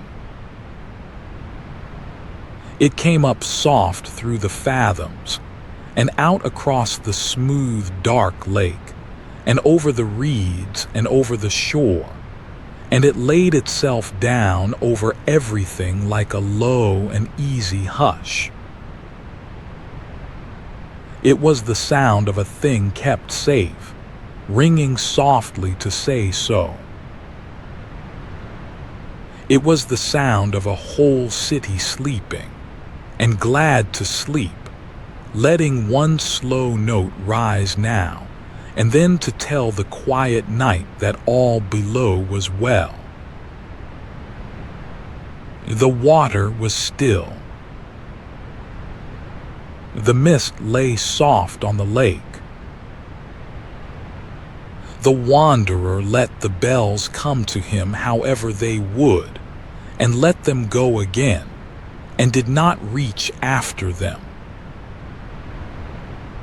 When a note rose, he heard it, low and round and far. When the long quiet came between, he rested in the quiet, and the quiet was as kind as the bell. His breathing had grown very slow now, slow and low and even, falling in with the wide, slow rhythm of the lake, and the far soft bells, and the soft and falling rain. There was nothing to listen for. There was only the listening, easy and unhurried, in the calm dark by the water. If there were still bell ringers down in the sunken city, and the old stories quietly said that there were, then they were in no hurry either. They were calm and dim and kindly figures in the deep water, the old monks of the drowned churches, standing at their ropes below in their long gray robes, the way they had always stood, at peace and untroubled and entirely unbothered by all the long years that had passed over the top of the lake. They did not mind the water. They did not mind the dark. They had grown as gentle and as patient as the deep itself. They kept the slow time of the city below, these old quiet ones, and there was nothing fearful about them, and nothing to fear. They were only presences, soft and dim and kind, as much a part of the calm deep as the pale domes and the quiet walls. They moved slowly when they moved at all. One of them, now and then, on a still enough night, would rest his old hands on a rope and draw on it gently once, and let a single bell sound softly up through the water, and then rest again and be still. They rang a bell when the night was quiet enough to carry it, and then they let a long while pass before they rang another. Between the notes they rested, the way anyone rests between one small and easy task and the next, standing quiet in the dim green light of the deep, in no hurry, content to let the slow hours drift by. They kept no anxious watch. There was nothing down there that needed guarding, and nothing that could come to harm. There was only the sleeping city to keep company, and the slow, soft time to keep, and the bells to sound now and then. The water held them gently, the way it held everything in the drowned city, close and cool and calm on every side. And they kept the bells, and the bells kept the quiet, and the quiet rose up soft and slow through all the deep water, and out across the smooth, dark surface, and came at last to the wanderer on the shore, and stayed with him, and settled over him like a hand laid gently on the shoulder of someone half asleep. The city is safe below. The bells are far below and kind. He thought of them without any fear at all, the old gray ringers in the deep, and the thought of them was a warm one. He thought of them standing patient at their ropes in the cold, clear dark, keeping the slow bells of the sleeping city, hundreds of quiet years, and asking for nothing, and troubling no one, and letting the long night pass. They were only doing, gently, what they had always done. And far above them, on the shore, in the soft rain, the wanderer rested and was glad of them and grew a little heavier and a little more still. The mist lay soft on the water now, and the moon shone dim behind it, and the reeds stood dark and quiet along the shore. The rain falls softly on the lake, and somewhere far below, in the deep and gentle dark, An old hand drew once slowly on a rope, and a single bell sounded, low and round and worn soft, and rose up through the fathoms, and opened out over the water, and thinned away into the wide, calm quiet of the night. And then there was the long, kind quiet again, and he rested in it, easy and unhurried by the still dark lake. The smooth surface of the lake held the whole of the night upon its back without any effort at all. The dim moon, and the pale broken road of the moonlight, and the few slow stars where the cloud had thinned, and the dark low rim of the far trees, all of it laid down flat and calm and unmoving on the black water. The wanderer watched the reflection more than he watched the sky, because the reflection was nearer and softer and dimmer, and asked less of his eyes. It lay just below him on the water, quiet and whole, a second and a gentler night. Now and then a soft ring spread across the reflection from a single drop of rain, a slow circle opening and widening until it thinned away at last into the dark, and then the water was smooth again, and held the dim moon again, exactly as it had before, as though the ring had never been.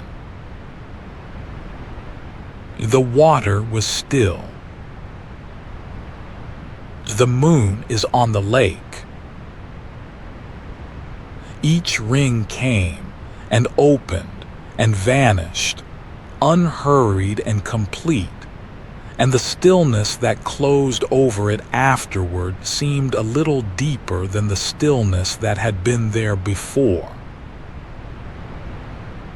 It was as though the lake breathed out very slightly with each slow ring, and settled a little further down into its own long rest. And the wanderer, watching, breathed out with it, and settled a little further too, his shoulders lower, his hands looser, his gaze gone soft on the dim and moving water. The mist lay on the surface now, low and pale and slow. It had lifted off the far reaches of the lake in soft ropes and lay along the water without ever quite rising, and it softened everything and drew the wide night gently in. The far shore let go of being seen and went dim behind the mist, and then was gone. The dark line of the far trees went soft and dim, and then was gone as well. The reeds along the near shore grew faint and pale in the mist, and the world drew in, slowly and kindly, closer and closer, until there was only the little circle of dark water in front of the wanderer, and the soft mist around him, and the dim fading road of the moon, and the rain coming down through all of it without a sound. Everything far away had let go of being seen. It was all still there. The far shore was still there, and the trees and the wide reaches of the lake and the deep sunken city below. They had only stopped needing to be looked at. The mist is slow. The lake is quiet. The wanderer breathed the cool, damp air, and felt it move into him and out of him again, slow and low and easy, and each breath was a little longer than the one before it, and a little quieter, and he let them come and go, and did not count them either. The mist grew a little thicker, and the moon behind it a little dimmer, a pale, soft place in the gray rather than a moon, and the light on the water grew gentle and low. The night was closing itself in, softly, the way you draw a blanket up over your shoulder in the deep of the night without ever quite waking. There was less and less to see now, and less that asked to be seen. The water was still. The mist lay soft and low, and the wanderer sat quiet at the heart of it all, wrapped in the cool gray calm, and rested, and was content.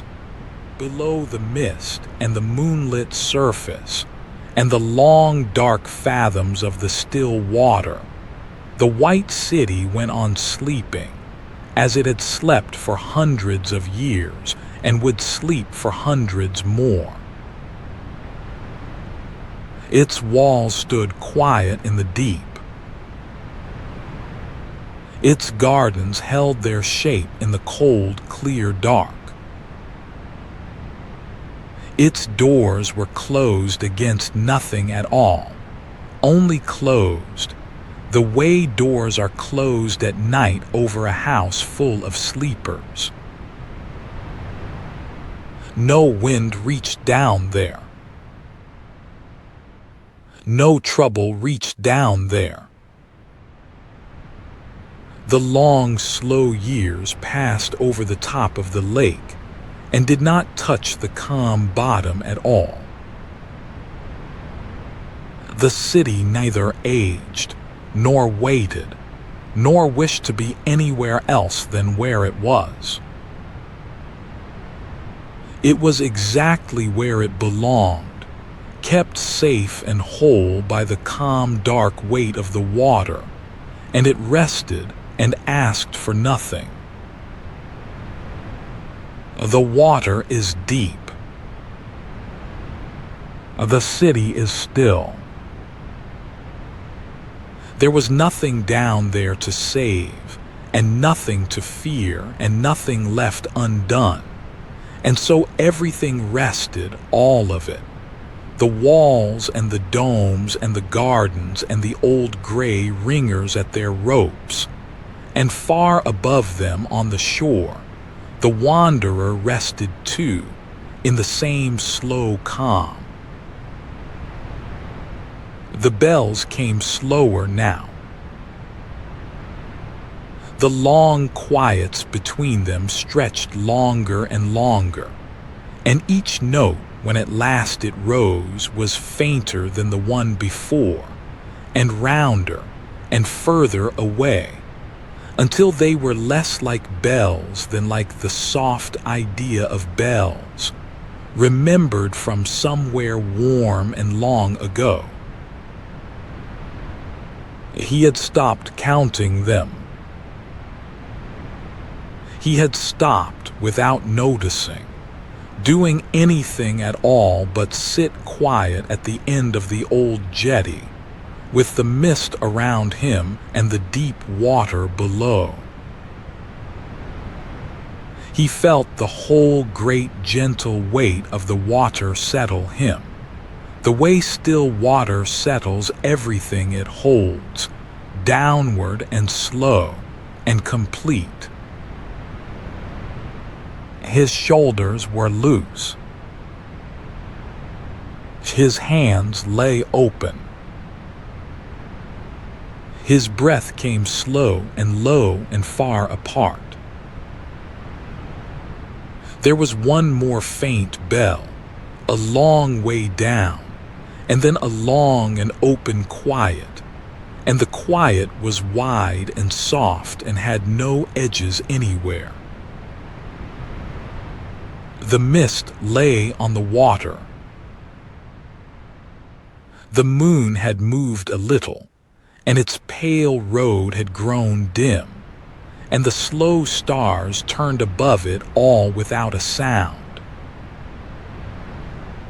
There is nothing more that needs to happen tonight. Nothing is going to happen. The night will only deepen and soften and grow more and more still. There is no need to think of it, and no need to think of anything at all. There is only the wide, dark lake, and the soft falling rain, and the faint, kind bells far below, and the whole white city sleeping safe beneath the still water. The city is safe. The lake is still. It is all so very calm now, and so quiet and so far away. There is nothing to hold on to, and nothing you need to keep watch over, for it is all watched over already, all of it, every quiet and sleeping thing. So there is nothing left to do now but rest. Let the rain fall soft on the lake. Let the mist lie low on the water. Let the far bells sound, or not sound, however they will, down in the gentle dark. Let the wide lake hold you, the way the still water holds the sleeping city, close and cool and quiet and safe. Let your breath grow slow and your shoulders grow heavy, and the last small thoughts of the day settle softly, one by one, and sink and grow still, like slow rings fading on calm water. There is nowhere you need to be, and nothing you need to do, and nothing here but the soft rain and the still lake and the faint kind bells far below. And you may let yourself grow heavy now, and calm and still and drift gently and without a single care, all the way down into a deep and quiet and peaceful sleep.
The night has already settled over the northern coast, and the sea is calm. There is no wind to speak of, only the long, unhurried breath of water meeting sand and drawing away again. The day is over now, and there is nothing left to do but rest. Let your shoulders lower. The ground holds the resting body, the way the shore holds the tide, without effort, without asking for anything in return. The moon sits low over the water, wide and pale, and its light lies across the surface in a soft, broken line. The sea is dark and smooth beneath it. Each small wave rises without hurry, curls once, and folds itself down onto the wet sand with a sound like a slow exhale. Then it slides back, thin and silver, and the sand shines for a moment before it dims again. This has been happening all night, and it will keep happening long after the last watcher on the shore has drifted away into sleep. The cool air moves over the shore, faint with salt, carrying the smell of wet stone and kelp and clean water. It is a gentle cold, the kind that makes the warmth of rest feel deeper. Somewhere far out, past the reach of the moonlight, the water is very deep and very still, and it is waiting for no one. It simply is, the way old things are, patient and vast and kind. The old people of these coasts told a story about that deepness. They said that beneath the waves there lived a king, the Sea-Tsar, an ancient and quiet ruler of the water. He was not a cruel figure in the way the story is often remembered. In the older, softer telling, he was mostly a sleeper himself, a great slow presence who kept the tides moving the way a heartbeat keeps its steady time, without thought, without strain. The fishermen spoke of him the way one speaks of the weather, with respect and without unease. Tonight there is no storm in this story. There is no wreck out on the rocks, no sailor lost, no bargain that goes wrong in the dark. Those are other tales, told to keep children close to the fire. This is the calm one, the one meant for the end of the day, when the only task left is to let go. The sea here is a friend, slow and enormous and endlessly forgiving, and it has all the time in the world. Watch the moonlight for a while, if it pleases you. See how it never holds still and never rushes. It lifts a little as a wave gathers, then spreads and softens as the wave lies down. The pattern repeats and never quite repeats, always a little different, always the same underneath. There is nothing to follow and nothing to remember. Each small wave can carry a little of the day away with it, as it slides back into the dark. The breath, unwatched, may be growing slower now, matching the water without being asked. In like the wave gathering, out like the wave lying down. There is no need to make it happen. The body knows how to do this, the way the shore knows how to meet the sea. Every muscle can grow a little heavier. The jaw can loosen. The hands can open. The long day is behind now, and it can stay there on the far side of the water. Down at the waterline, the foam gathers in soft lace and then melts. Small stones, smoothed by 1,000 years of tides, gleam and go dark. A strand of kelp lifts and settles. The sea is doing what it has always done, keeping its slow rhythm through the night, and it will hold that rhythm whether you watch or not. So you may close your eyes now, if they are not already closing, and simply listen. The waves will keep breaking, soft and low, and each one is an invitation to sink a little further into rest. The tide is coming in slowly, the way it always does. Nobody hurries it, and nobody can. Along the flat shelves of rock that run out into the shallows, small pools have filled with seawater, and the moon lies in each of them, a little coin of pale light held perfectly still. The story drifts on now, out along those pools, toward the edge where the land gives itself over to the sea. In the older telling, there was a traveler who walked this shore at night, a gentle person with no particular hurry and no particular fear. Some say it was Sadko, the musician, who carried a set of gusli, an old stringed instrument cradled under one arm. He had played all evening for the people of the town, and now he walked out to be alone with the water and to let the music settle in him before sleep. His footsteps were quiet on the wet sand. The pools shone as he passed them.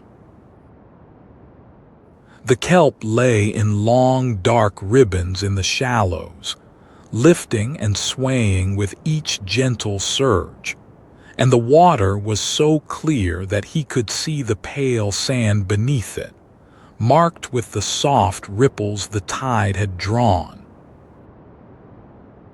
Little fish moved there, silver and unhurried, turning together and drifting apart.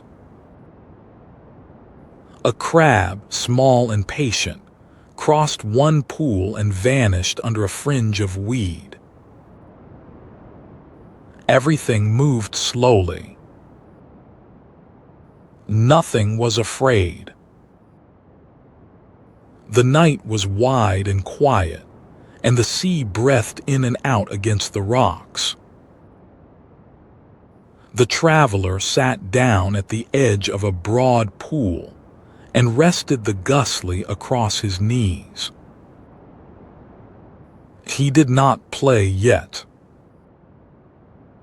He only listened, the way one listens near deep water, to the small sounds that gather when the wind is gone.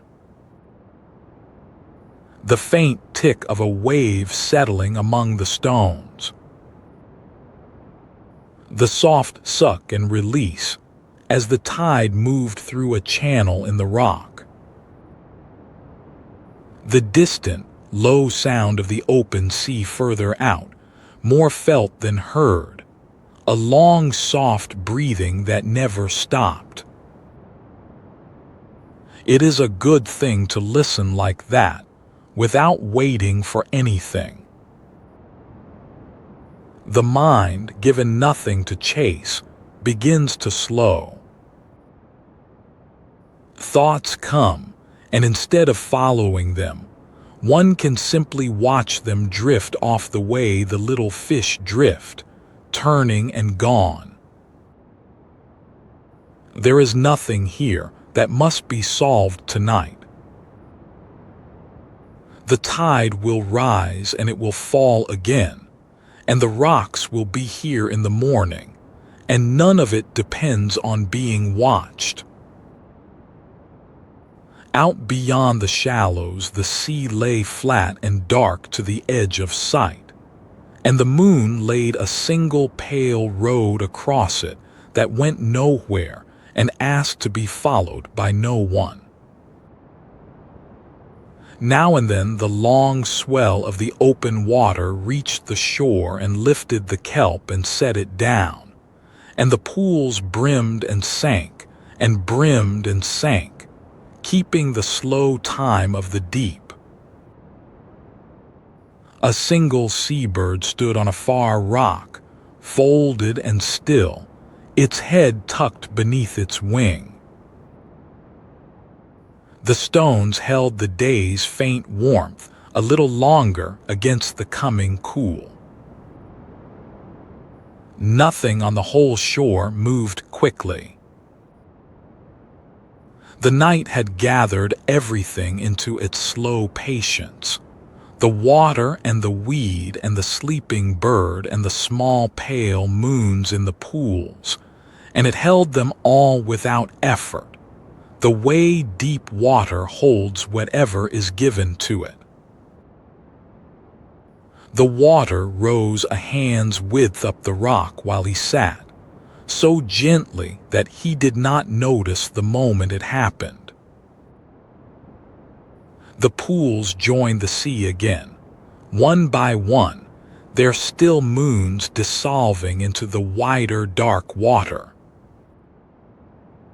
The kelp lifted a little higher. The cool air moved once across the shore, carrying salt and the green smell of the shallows, and then went still again. Far below the calm surface, the story tells, the Sea-Tsar was beginning to stir in his sleep, the way a great slow creature turns once in the deep and settles again. It was not a waking. It was only the tide, which was his breath, drawing gently in. The whole coast felt it, and no one was troubled by it. The water simply came a little higher up the sand, and the moonlight spread a little wider, and the night went on being soft. The traveler let his eyes half close. The gusli lay warm against him. The sound of the water folded over itself, again and again, low and even, and he felt the pull of it, the old kind pull of deep places that only want to rock you and never to keep you. He leaned back against the smooth rock, and the sea kept breathing, and the tide kept rising by the width of a hair, and there was nowhere he needed to be. You may feel that same pull now, gentle and patient, drawing you down toward rest. In the story, the traveler dreamed that he slipped down into the water, and it did not frighten him, because in the dream the sea had no cold in it and no weight. He simply leaned toward the pool, and the surface opened like a door, and he drifted down through the green, slow as a falling leaf, into a light that was soft and everywhere at once.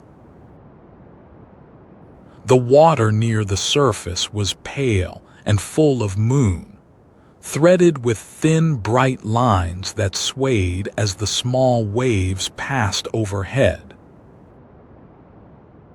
A little deeper, the light turned the color of old glass, a dim and living green, and the surface above became a shifting silver ceiling, far away now and growing further. There was no rush in the descent. He sank the way the tide falls, without effort, a hand's width and then another, held on every side by the gentle water. Long ribbons of kelp rose past him as he went down, their broad leaves turning in the current, brushing softly and letting go. Fish moved through them in loose silver crowds, unbothered by the drifting figure, parting around him and closing again below. Their scales caught what light there was, and gave it back in small, quiet flashes. Everything down here moved to the same slow measure, the long swell of the open sea passing through the deep like a breath drawn over many minutes. The temperature of the water was even and mild, neither warm nor cold, the way a room can be exactly right and you forget your body is in it at all. That is how it felt to sink through the green. The traveler forgot the edges of himself. His arms drifted where the water carried them. His breath in the dream needed no air, only the slow rhythm of the deep, and so it slowed to match, long and even and quiet. For a long while there was nothing to mark the descent but the slow change of the light, from pale to green to a deeper green still, and the drift of small bright things rising past him toward the surface he had left. A scattering of pale motes turned in the water like snow that had forgotten which way was down. A jellyfish, soft as a slow breath, opened and closed and opened again, lit faintly from within and drifted by without touching him. The chill one expects of deep water never came. The heavy pressure of the deep never gathered. There was only the mild and even water, and the long, slow sinking, and the green light thickening below into something that was almost warmth, almost welcome, drawing him gently on. Below him now the light gathered into a wider glow, still faint, still green and gold at its edges, and out of that glow the first shapes began to rise.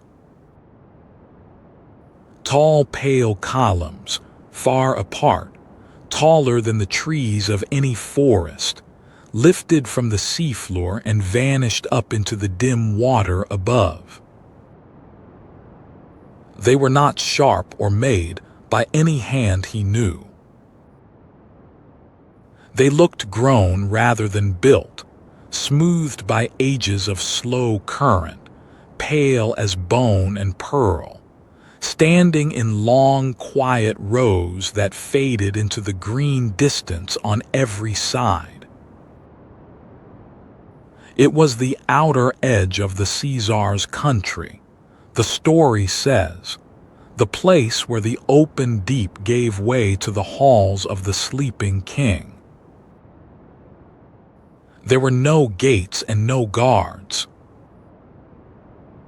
There was only the water growing gradually more still, and the columns standing patient in it, and a soft light with no clear source.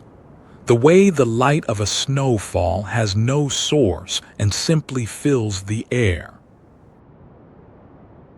Nothing here demanded anything.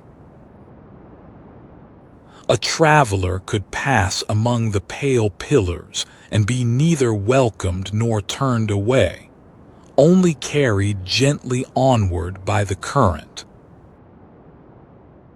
Down and down the current bore him, so unhurried that the going felt like rest. The columns drifted by on either hand, tall and dim and quiet. Now and then a slow shape moved between them far off, a great fish or a fold of current, too distant and too calm to be anything but part of the piece. The green light held everything.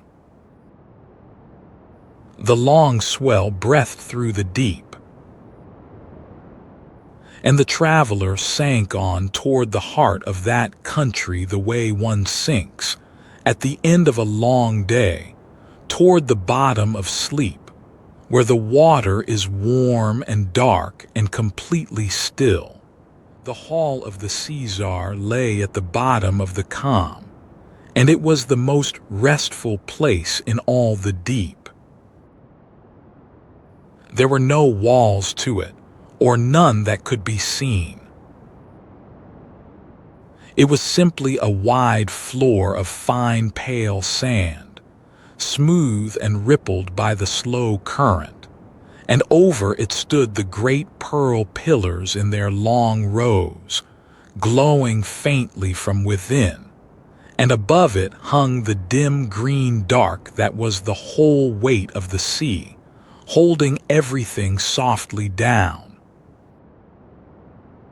The light here came from the pillars and from the sand itself, a low and even glow, gold and green and gray, never bright, never dim, exactly enough to see by and no more. It did not flicker. It did not move. It lay over the hall the way moonlight lies over snow, quiet and complete. A traveler drifting in over the pale floor would feel the noise of the mind grow smaller and smaller, until only the slow breathing of the deep remained. And there, at the center of the hall, on a low seat grown of the same pale stone as the pillars, sat the Sea-Tsar himself. In the gentle telling, he was an old, old figure, broad and slow, with a long beard that drifted in the current like pale weed, and robes the color of deep water that stirred without hurry around him. His eyes were half closed. He was not angry, and he was not waiting for anyone. He was mostly asleep, as he had been for a very long time, keeping the tides in their courses with the slow rise and fall of his breathing. For that was his only work, the old people said. The Sea-Tsar did not rule the way a king on land rules, with orders and judgments. He ruled the way the moon rules the tide, by simply being there, vast and steady, letting the water follow him. When he breathed in, far above, the sea drew up the beaches all along the coast. When he breathed out, it slid gently back.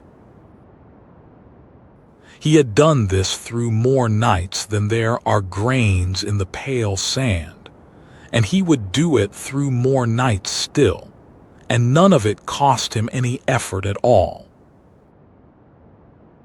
The traveler came to rest on the soft floor near the center of the hall, and the great figure did not stir to greet him, and this was not unkind.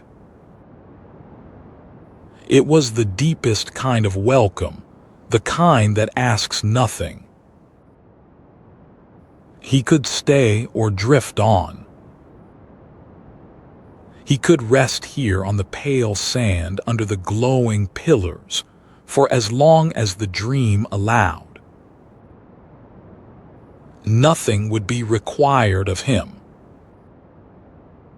No question would be asked.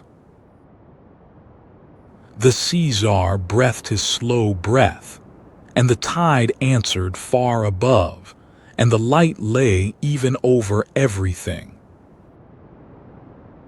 Around the edges of the hall, half seen in the dim green distance, other slow shapes drifted and settled.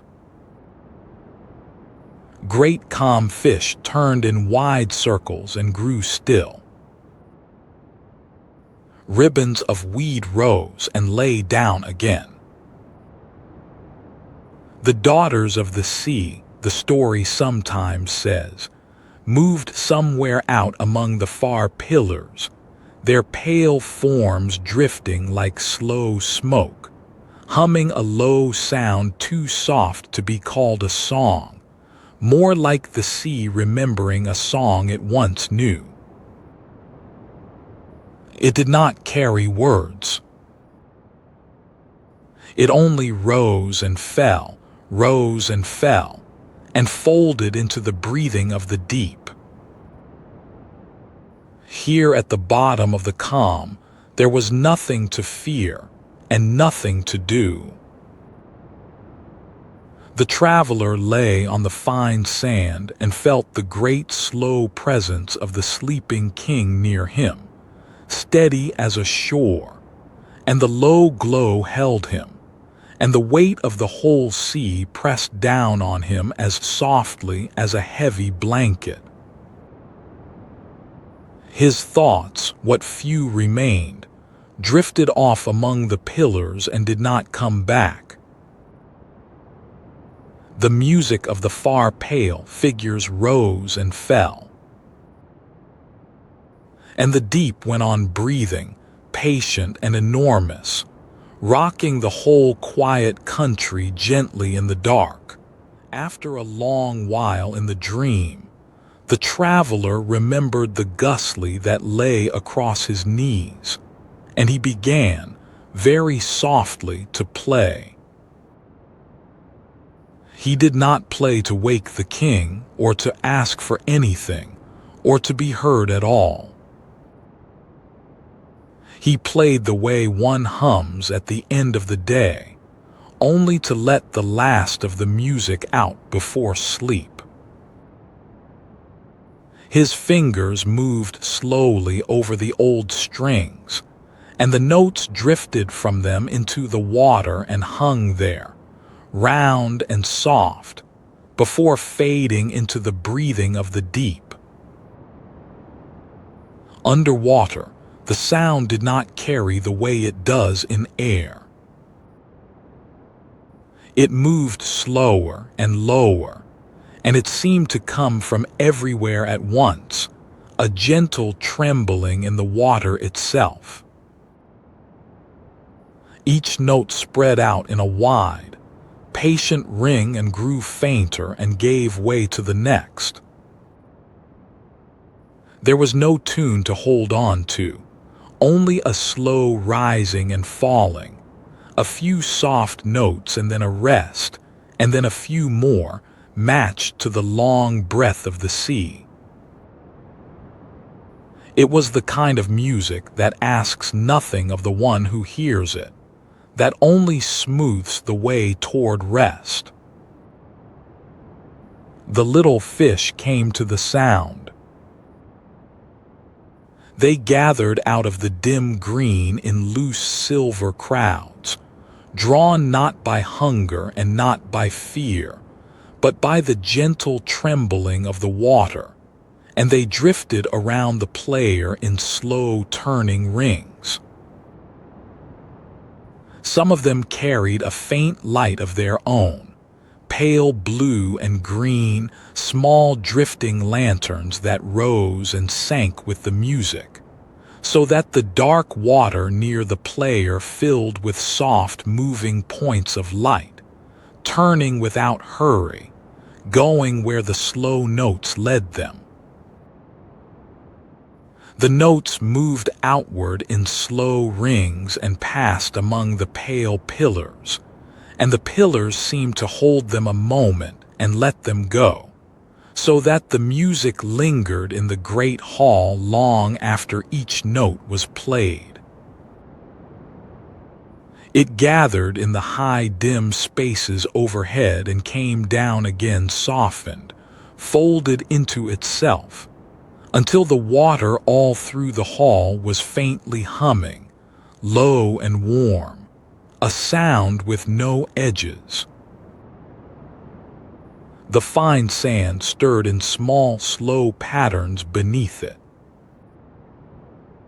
The weeds swayed to it.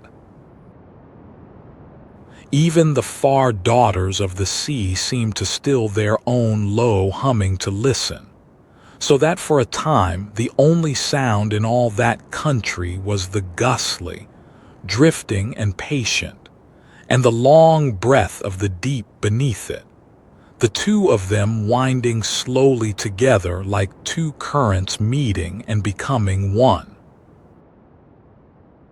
The Sea-Tsar on his low pale seat did not open his eyes. But the old story says that a smile passed slowly across the ancient face, the way a ripple passes across a still pool and then is gone. The music pleased him.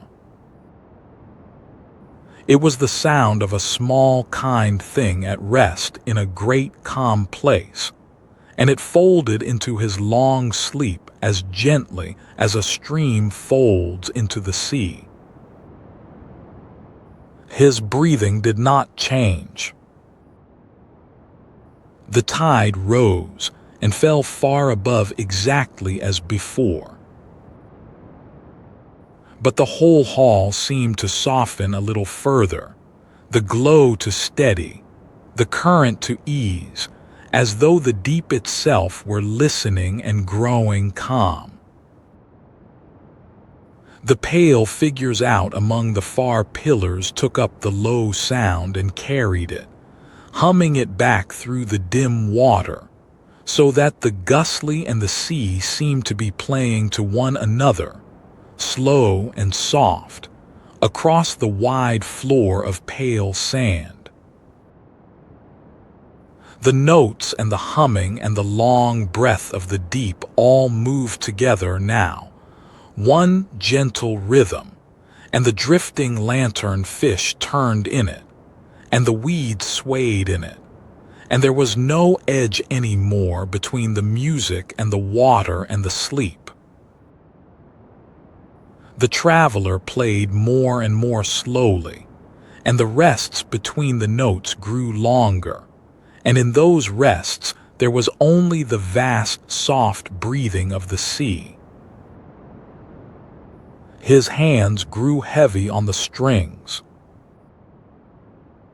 The gusly drifted a little from his lap and hung in the water beside him, turning, its last note spreading out and out into the dark and never quite ending, only growing thinner, folding at last into the sound of the deep. And the lantern fish turned once more around the two of them, the sleeper and the sea, and the light of them lay soft over the pale sand. Everything here has slowed almost to stillness now. The music is nearly gone. The great figure sleeps on his low seat with a ghost of a smile, and the sea breathes over him, and the pale fish drift in their slow, bright rings, going nowhere, needing nothing. There is no more story to tell for a while, and no need of one. There is only the deep, and its long breath, and the last soft note fading, and the warm dark water holding everything gently down toward the floor of sleep. Slowly, so slowly that no one could mark the moment, the light in the hall began to dim. It was not the coming of any danger. It was only the deep growing deeper, the calm growing calmer, the way a room dims as the last lamp is turned low and the house settles for the night. The pale pillars faded first at their far ends, up in the green dark, and then along their long pale lengths, until only their nearest glow remained, soft and low over the sand. A wide, gentle current had begun to move across the floor of the hall, warm and unhurried, and it carried everything with it toward the deeper places. The drifting lantern fish went with it, their small lights growing distant and dim, turning once and sliding away into the dark like sparks carried off on a slow river. The ribbons of weed lay flat and streamed softly in one direction. The fine pale sand ran in low, quiet lines. And the sleeping traveler in the dream was carried too, without waking, deeper into the calm. There was no fear in it, because there was nothing here that could harm.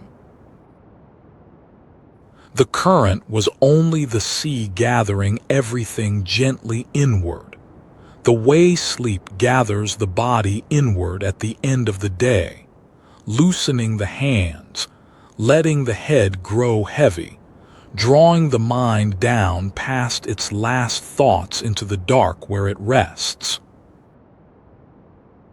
Down the slow current bore him, past the last of the pale pillars, out over a floor of smooth, dark sand that stretched away into a stillness with no edge and no end. The Sea-Tsar's hall was behind him now, or below, or all around. It no longer mattered which. The light had grown very soft, a deep and even dimness, warm as a banked fire, dark as closed eyes. The long breath of the sea went on, slower here and lower, felt in the whole body rather than heard. Rise, and the far tide climbs the distant shore. Fall, and it slides away. Rise and fall.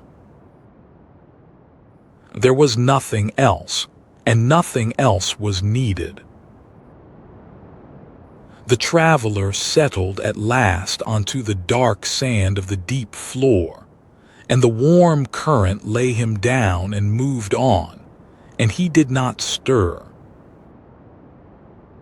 Above him the whole weight of the sea rested, softer than any blanket, holding him without pressing, dark and vast and kind. The last faint light dimmed to almost nothing, only enough to know that the water was there, that it went up and up forever above him, that he lay at the still bottom of it, safe and small and completely at rest. And there the story sets him down, and there it leaves him, in the deepest calm of the Sea-Tsar's country, with no waking and no return, because none is needed and none is wanted. He is only asleep at the bottom of the deep, rocked by the long, slow breath of the sea, and he will rest there as long as the tide keeps moving, which is to say forever, which is to say through this whole long night. Now the story too grows quiet. There is nothing left to follow. The great king sleeps, and the traveler sleeps below him on the dark floor, and the pale figures have folded their low song back into the water, and the lantern fish have drifted off into the deep. Only the sea remains, breathing its long, even breath, rising and falling over everything. Let it breathe for you now. Let each long wave far above carry you a little deeper. There is nowhere to go and nothing to do. Only the warm, dark watcher and the slow tide, and the long, good rest that is already beginning. From here the words fall away, and only the sea is left. There is nothing more to listen for, and nothing more to know.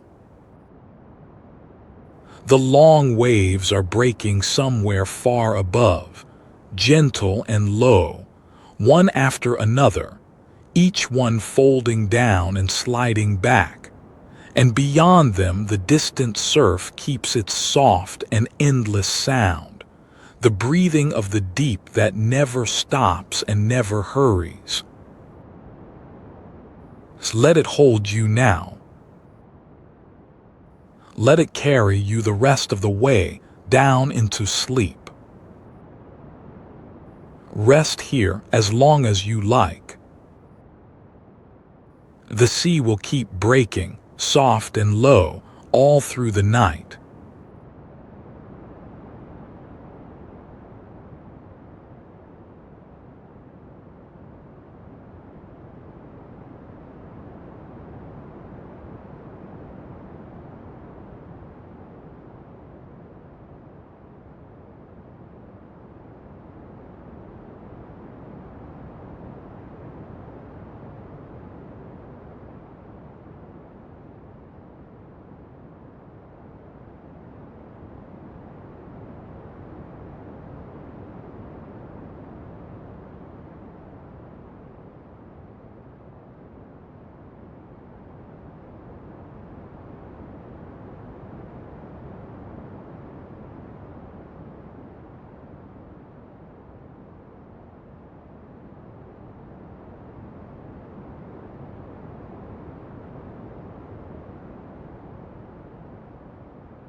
The evening has come down slowly over the old country, and the air is warm and heavy and very still. Far away, beyond the last of the fields, the sky has gathered itself into deep blue folds, and somewhere inside them a storm is being made. It is a long way off. It will stay a long way off. The day is over now, and there is nothing left to do but rest. Let your shoulders lower. Let the bed hold the whole weight of the body, the way the wide fields hold the last of the light, without effort, without asking for anything in return. The village sits small and quiet under the darkening sky. A dozen wooden houses, their roofs steep and gray, their windows beginning to glow one by one as lamps are lit inside. Smoke rises from the chimneys in soft, unhurried lines. The birches at the edge of the lane have gone still, every leaf hanging quiet, as if the whole evening were holding one long, easy breath before the rain. In the gardens, the tall grass leans a little, and the smell of it is everywhere, green and sweet and thick with the warmth of the finished day. The old people of this country always said they could feel the coming rain long before they could hear it. They felt it in the stillness, in the warm weight of the air, in the way the swallows flew low over the pond. And when they felt it, they did not worry. They gathered the washing from the lines, and called the geese in from the water, and set the kettle on, and were glad. Summer thunder in the far hills meant rain for the rye, and a cool night for sleeping. It was a friend that visited from a distance, and it always kept its distance, and the village had known it all its life. Watch the light go, if it pleases you. The last of the sun has slipped behind the storm folds now, and the sky above the village has turned the color of deep water.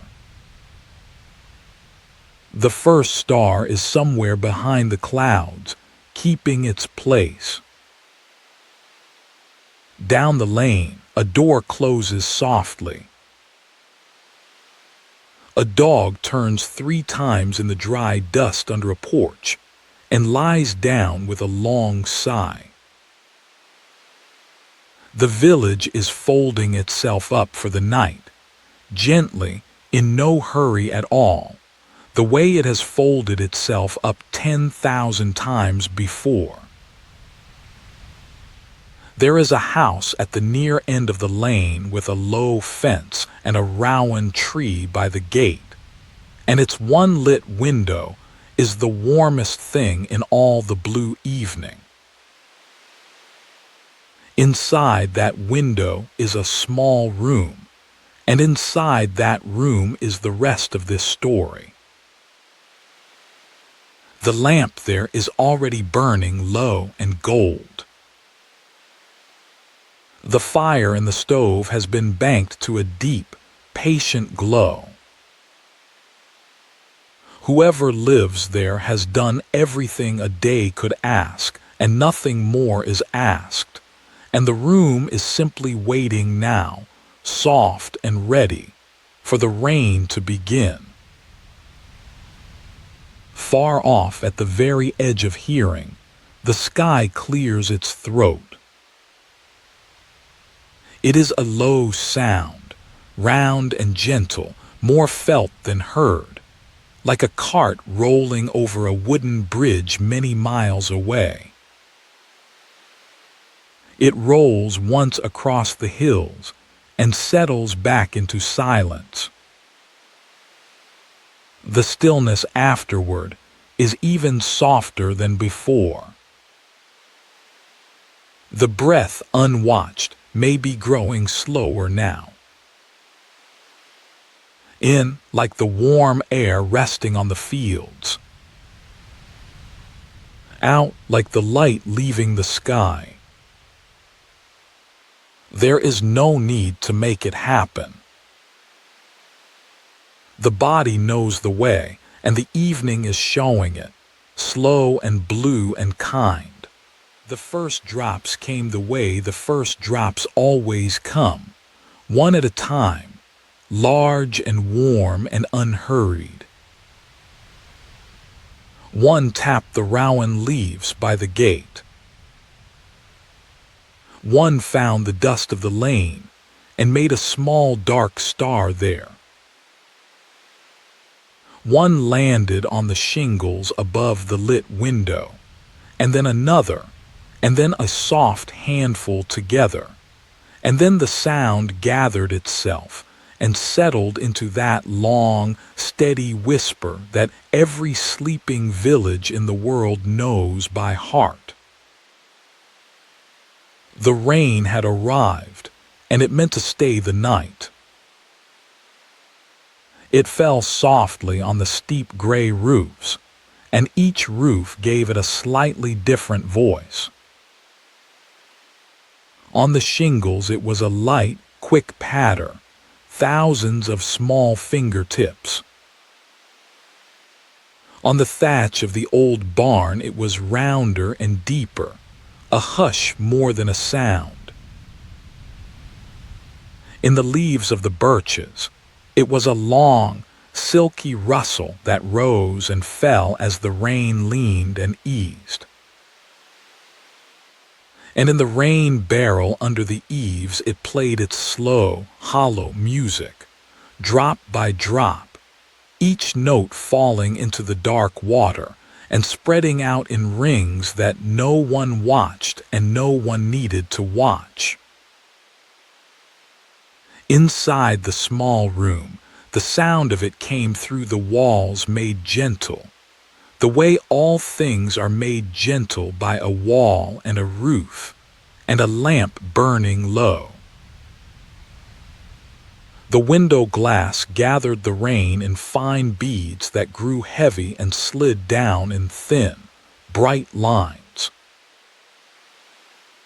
Beyond the glass the village had gone soft and silvered, its lamplit windows blurred to warm smudges, its lanes shining faintly where the water ran. The shutters, folded back against the wall, ticked now and then as drops found them, a small woody sound, patient as a clock but keeping no time at all. The old people used to say that the first rain of a storm was the sky sweeping its floor. All the dust of the long hot day, all the smallness and busyness of it, washed down and carried away along the ditches, out past the gardens, down to the pond where the geese slept with their heads beneath their wings. Whatever the day had been, the rain ended it kindly. Nothing of it was left by morning but clean air and wet grass, and the smell that rises from warm earth when it drinks, which is one of the oldest smells in the world, and one of the safest. Let the rain do that same sweeping now, if you like. Each soft line of it down the window can take a little of the day along with it. Nothing needs to be sorted or kept. The sound asks nothing. It is only water finding its slow way down, roof to eave, eave to barrel, barrel to earth. The same small journey over and over, numberless and calm. Somewhere beneath the sound the body grows heavier, the jaw loosens, the hands open of their own accord. The rain does not know it is a lullaby, which is what makes it such a good one. The kettle in the small room answered the rain in its own low voice, and for a while the two of them murmured together, water within and water without, saying nothing, meaning comfort. The rain found every surface of the village and learned it by touch. It learned the smooth, cold glass and the grain of old wood, the round backs of the fence posts, the flat stones of the path, the upturned bucket by the well. Each thing it touched it settled, the way a hand settles a blanket over a sleeper, smoothing without waking. And each thing, once settled, seemed to sink a little deeper into the night, heavier and softer at once, the whole village leaning into the sound of the rain the way a tired head leans into a pillow, finding at last the one position from which nothing more is required. And beneath the rain, far away over the hills, that low round sound rolled again, unhurried, soft at the edges, like a great slow wheel going over loose boards. It was closer than before, but only a little, the way a friend's footsteps are closer on the road while the kettle is still warming. The room heard it and was not troubled. The village heard it and slept on. The rain went on whispering over everything, steady and fine, and the night settled deeper into itself, one soft breath at a time. The old people of this country had a story for that far, rolling sound, and it was a kind one. They said that above the clouds there ran a long road, an old road, older than any road in the world below, and that it was made of wooden bridges laid from hill to hill across the sky. And along that road, on rainy nights, an old carter drove his slow cart, hauling barrels of rainwater to the far fields of heaven. His horse was old and gray and wise, and it never hurried, and the carter never asked it to. The rolling that the village heard was only his wheels going over the boards of the sky bridges, mile after gentle mile, all night long. Some said the carter was the old thunderer himself, grown mild in his age. In other tellings and in other villages he had other names. But in the softest telling, the one told last at night when the lamps were low, he was simply the old man of the storms, and his work was simple and endless and good. He watered the rye. He filled the ponds and the rain barrels. He rinsed the dust from the birch leaves so they would shine in the morning. And he kept always to the far hills, because that was where his road ran, and an old horse on a familiar road does not wander. When the far sky flickered, pale and soft, low along the horizon, the old people said it was only the carter's lantern swinging on its hook as the cart rocked over the boards. The light never came near. It only lifted the far hills out of the dark for a heartbeat, showed their round backs sleeping under the rain, and let them go again. Watching for it was a game the children played from their beds, drowsy and warm, counting the slow moments between the swing of the lantern and the roll of the wheels, and always falling asleep long before they tired of it. The grandmothers, who had heard the wheels all their long lives, said the carter had watered every village they had ever heard of, and 1,000 more besides. He had been over the birch forests of the north and the wide, slow rivers of the south. He had reigned on weddings and on harvests, on empires that were gone now, and on villages so small they had no name. And to him they were all the same, all just roofs in the dark under his road, all deserving their water and their sleep. That was why no one ever feared him, the grandmothers said.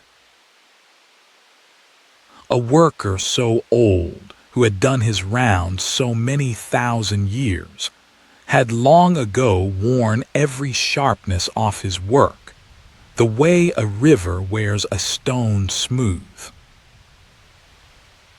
What was left was only the roundness, the slow wheels, the swaying lantern, the patient horse, the water given freely to every field alike, and the long road home. Listen to him now, somewhere out over the hills. The wheels roll, low and round, and the sound takes its time crossing the fields to the village, arriving softened, wrapped in rain, more a feeling in the floor than a sound in the air. Then the long quiet. Then far off, the lantern swings, a faint pale breath of light at the edge of the world. Then the wheels again. He is in no hurry. The barrels are full, and the road is long and the night is longer, and the old horse knows every board of every bridge by heart. There was a comfort in that story that the old people understood very well, and it is the same comfort now. The storm was not a wildness in their telling. It was work, the oldest and gentlest work there is, water being carried to where water is needed. The sound in the far sky was the sound of things being taken care of. Nothing needed watching. Nothing needed doing. Someone older than the hills was seeing to the rain, and the whole dark country could sleep beneath his slow wheels the way a child sleeps in a hay cart, rocked by a road it does not need to see. So let the far thunder be only that, the rolling of an old cart on an old road, going away and away over the bridges of the sky. Each low roll can carry the night a little deeper. Each swing of the far lantern can lower the eyelids a little more. The rain goes on whispering, The wheels go on rolling, and between the two of them, Sleep comes walking up the lane to the house with the rowan tree, quiet as a neighbor, sure of its welcome. Inside the small room, the night had arranged itself perfectly. The lamp on the table burned low and gold, its flame resting still inside the glass.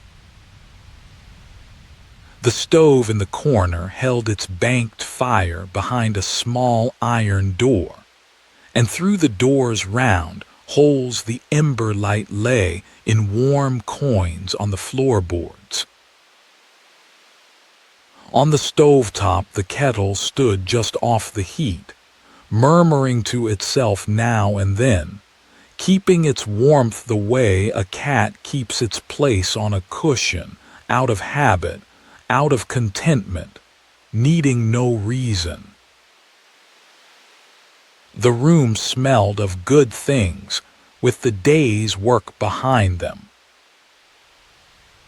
Wood smoke soft and sweet. Bread under its cloth on the shelf. Dried herbs hanging from the beam, mint and yarrow and linden flowers, their summer gathered and kept. The rain outside made all of it warmer, the way rain always does, drawing a line around the lamplight and saying, "Here inside is inside, and it is yours, and nothing about the night requires you." A wall, a roof, a low fire. It is the oldest arithmetic of comfort, and it always comes out right. By the window stood a wide bench with a sheepskin thrown over it, and the sheepskin still held the shape of an evening's rest. The window glass ran with its slow silver lines. Beyond it, the village lamps had gone out one by one while the room was not watching, and now only the rain moved in the lane. The whole house had grown so quiet that its small sounds could be heard again, the settling of a beam, the soft shift of embers, the kettle's murmur, the woody tick of a drop on the shutter. A house at night speaks in its sleep, and everything it says is calm. The old carter's wheels rolled far away, muffled and round, and the room received the sound as it received everything, gently. Here by the stove the weather was nothing but flavor, a low note under the rain, a reminder of the wide, wet dark that made the lamplight golder and the sheepskin softer and the walls kinder. The old people set great store by this feeling, and even had a word for sitting in it, doing nothing, letting the warmth soak in while weather went about its business outside. They considered it a kind of wealth. On a night like this, the small room was the richest room in the world. Settle into that wealth now. There is nothing in the room that needs tending. The lamp can burn itself down. The fire is banked and sure behind its iron door, and it will hold its warmth till morning without any help. The kettle asks nothing. The bread is under its cloth. Every task the day carried has been set down, finished or forgiven, and the difference no longer matters. The rain is sweeping the last of it away down the lane right now, and the ditches are carrying it off to the pond, and the geese will sleep through its passing. Let the body lie the way the sheepskin lies, settled and shapeless and warm. Let the breath keep the kettle's pace, low and slow, a murmur with no words in it. The ember light moves a little on the floorboards, dims, returns, dims again, and each slow return is softer than the last. Far away, the lantern swings at the world's edge. Nearer, the rain goes on saying the one soft thing it knows. And here, in the middle of all of it, in the warmest small room in the old country, the night has drawn its circle, and everything inside the circle is at rest. Outside the circle of lamplight, the village lay sleeping in its rain, and everything in it was sheltered, every last thing. The lane shone black and quiet between the houses, its puddles catching what little light the night let fall, holding it a moment, letting it tremble, letting it go. No one would walk that road again before morning. It belonged to the rain now, and the rain was a soft-footed traveler, going nowhere, arriving always, its thousand small steps making the deep silence deeper. In the old barn at the lane's end, the animals had long since settled. The cow lay in the deep straw with her legs folded under her, warm as a stove herself, breathing her slow, enormous breaths, and the sweet smell of hay rose around her with each one. The rain on the thatch above was a hush, a blanket of sound laid over the darkness, and under it the hens had become one soft row of feathers along the roost, heads tucked, dreaming whatever round small dreams hens dream. In the corner the old horse stood loose-hipped and easy, one ear turning now and then toward the far wheels in the sky, finding them familiar, letting them go. The garden slept under the rain with its leaves open. The cabbages held small pools in their folds. The rowan by the gate dripped slow and even, a measure behind the rain itself, its own private rhythm. Down the ditches, the day's dust traveled quietly out of the village, and the pond received the rain in numberless rings that crossed and melted and were replaced, and the geese floated at its edge with their heads beneath their wings, weathered and warm, asleep on the very water the sky was filling.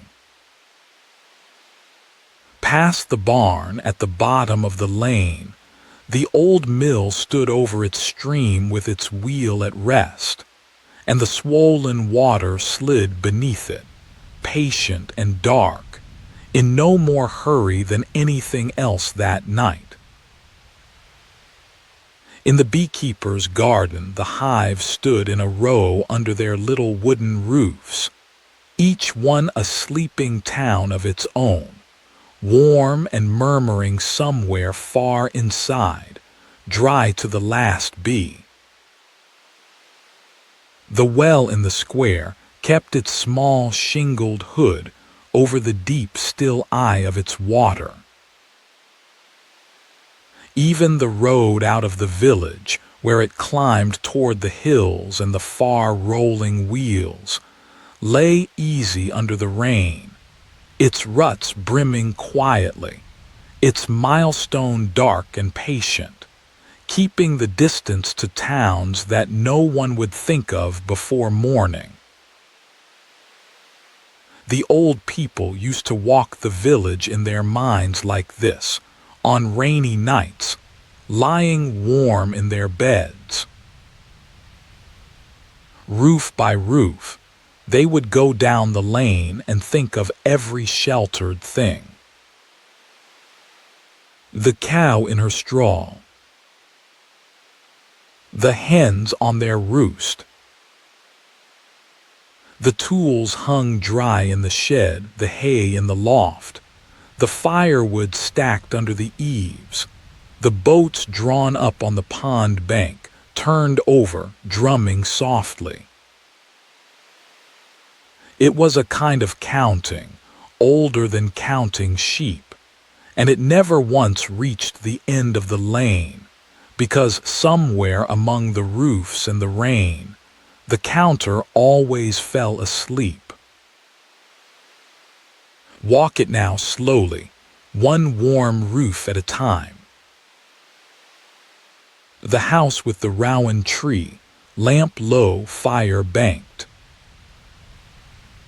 Its neighbor, dark and quiet, a cradle by the stove. The bathhouse by the garden, empty and clean, its stones still holding a ghost of warmth. The barn breathing hay and patience. The granary on its squat legs, dry as an old story.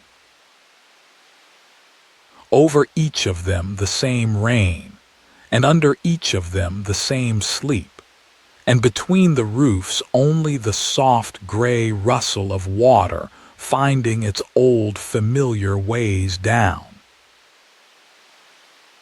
And over it all, far away, the slow wheels rolled along the bridges of the sky, and the pale lantern swung at the edge of the hills, and the old horse plodded on through the high wet dark, and the whole village lay beneath that long, gentle passage like a litter of cats under a kitchen table, unbothered, accounted for, safe.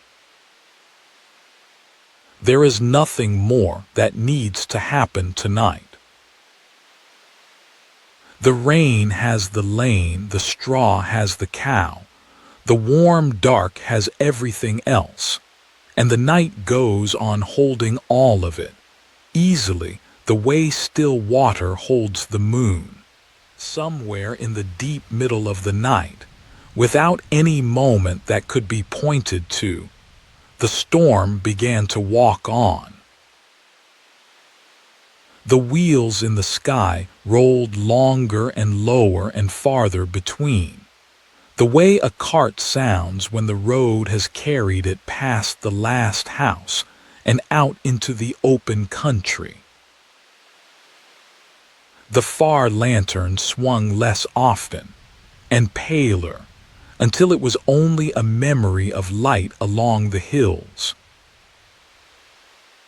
The old carter had watered this valley well, and there were other valleys, other sleeping villages ahead on the long road, other rye fields waiting in the dark. He went as he had come, slowly, kindly, without a single hurried turn of the wheels. The rain stayed behind him like a parting gift, but it grew softer now, and finer, settling from its steady whisper into something even gentler, a mist of sound, a breath. The rooftops still murmured with it. The rain barrel still played its slow, hollow notes, further apart now, round and full. The birches shed their gathered drops one leaf at a time.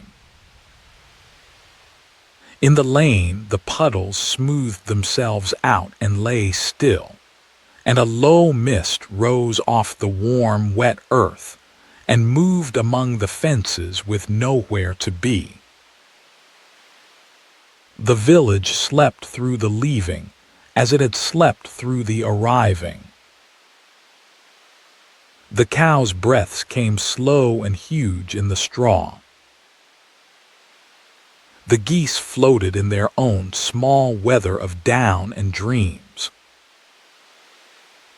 Behind the iron door of the stove in the small room, the embers had settled into their deepest glow, the color of late honey, and the lamp had burned itself down to a bead of gold, and the sheepskin on the bench held its warmth like a secret. Nothing in the village knew the carter was going, and nothing needed to know. Being taken care of asks so little of the ones it covers. Nothing is going to happen. That was the whole of the night's news, and it was the same news as the hour before, and it would be the same at dawn. The old people said that a storm walking away was the best sound in the world to fall asleep to, better even than its coming, because it left the air washed and cool and loose, and it kept a low voice going in the far hills for hours, a voice that had already proven itself gentle. Everything it had touched was better for it. The rye stood straighter in the dark. The pond lay full. The dust of the whole long summer day was gone down the ditches to the water, and the air that came in under the shutter now was new air, cool and green and clean, the first breath of tomorrow arriving quietly tonight, asking nothing. Let that new air reach you, cool on the face, and let everything else stay warm.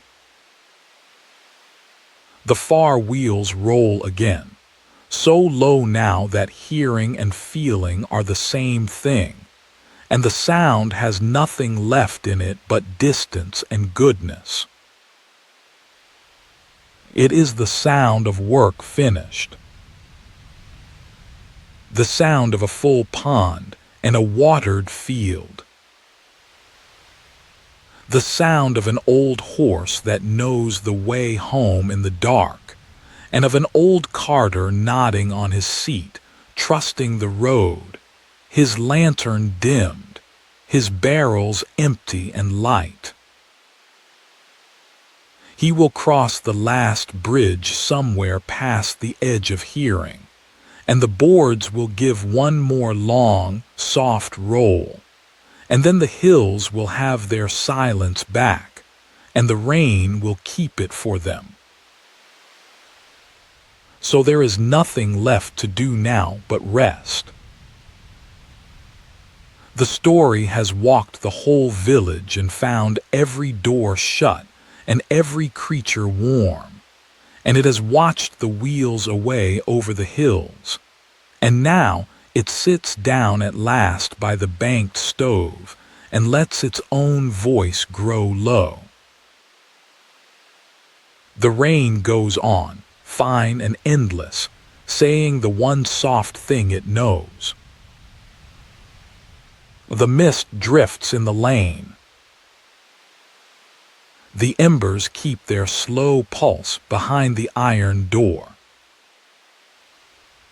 Let each far roll of the wheels carry you further down, and let the rain close over the night like still water, and sleep now in the washed and quiet dark in the old country, where the storm is only ever an old friend passing, and it has already passed. From here the words fall away, and only the rain is left. It goes on softly over the roofs and the gardens and the still lane, fine and even and endless, and far off in the hills the old wheels roll their last low miles across the bridges of the sky, fainter each time, a slow round breath of sound beneath the rain. There is nothing more to listen for, and nothing more to know.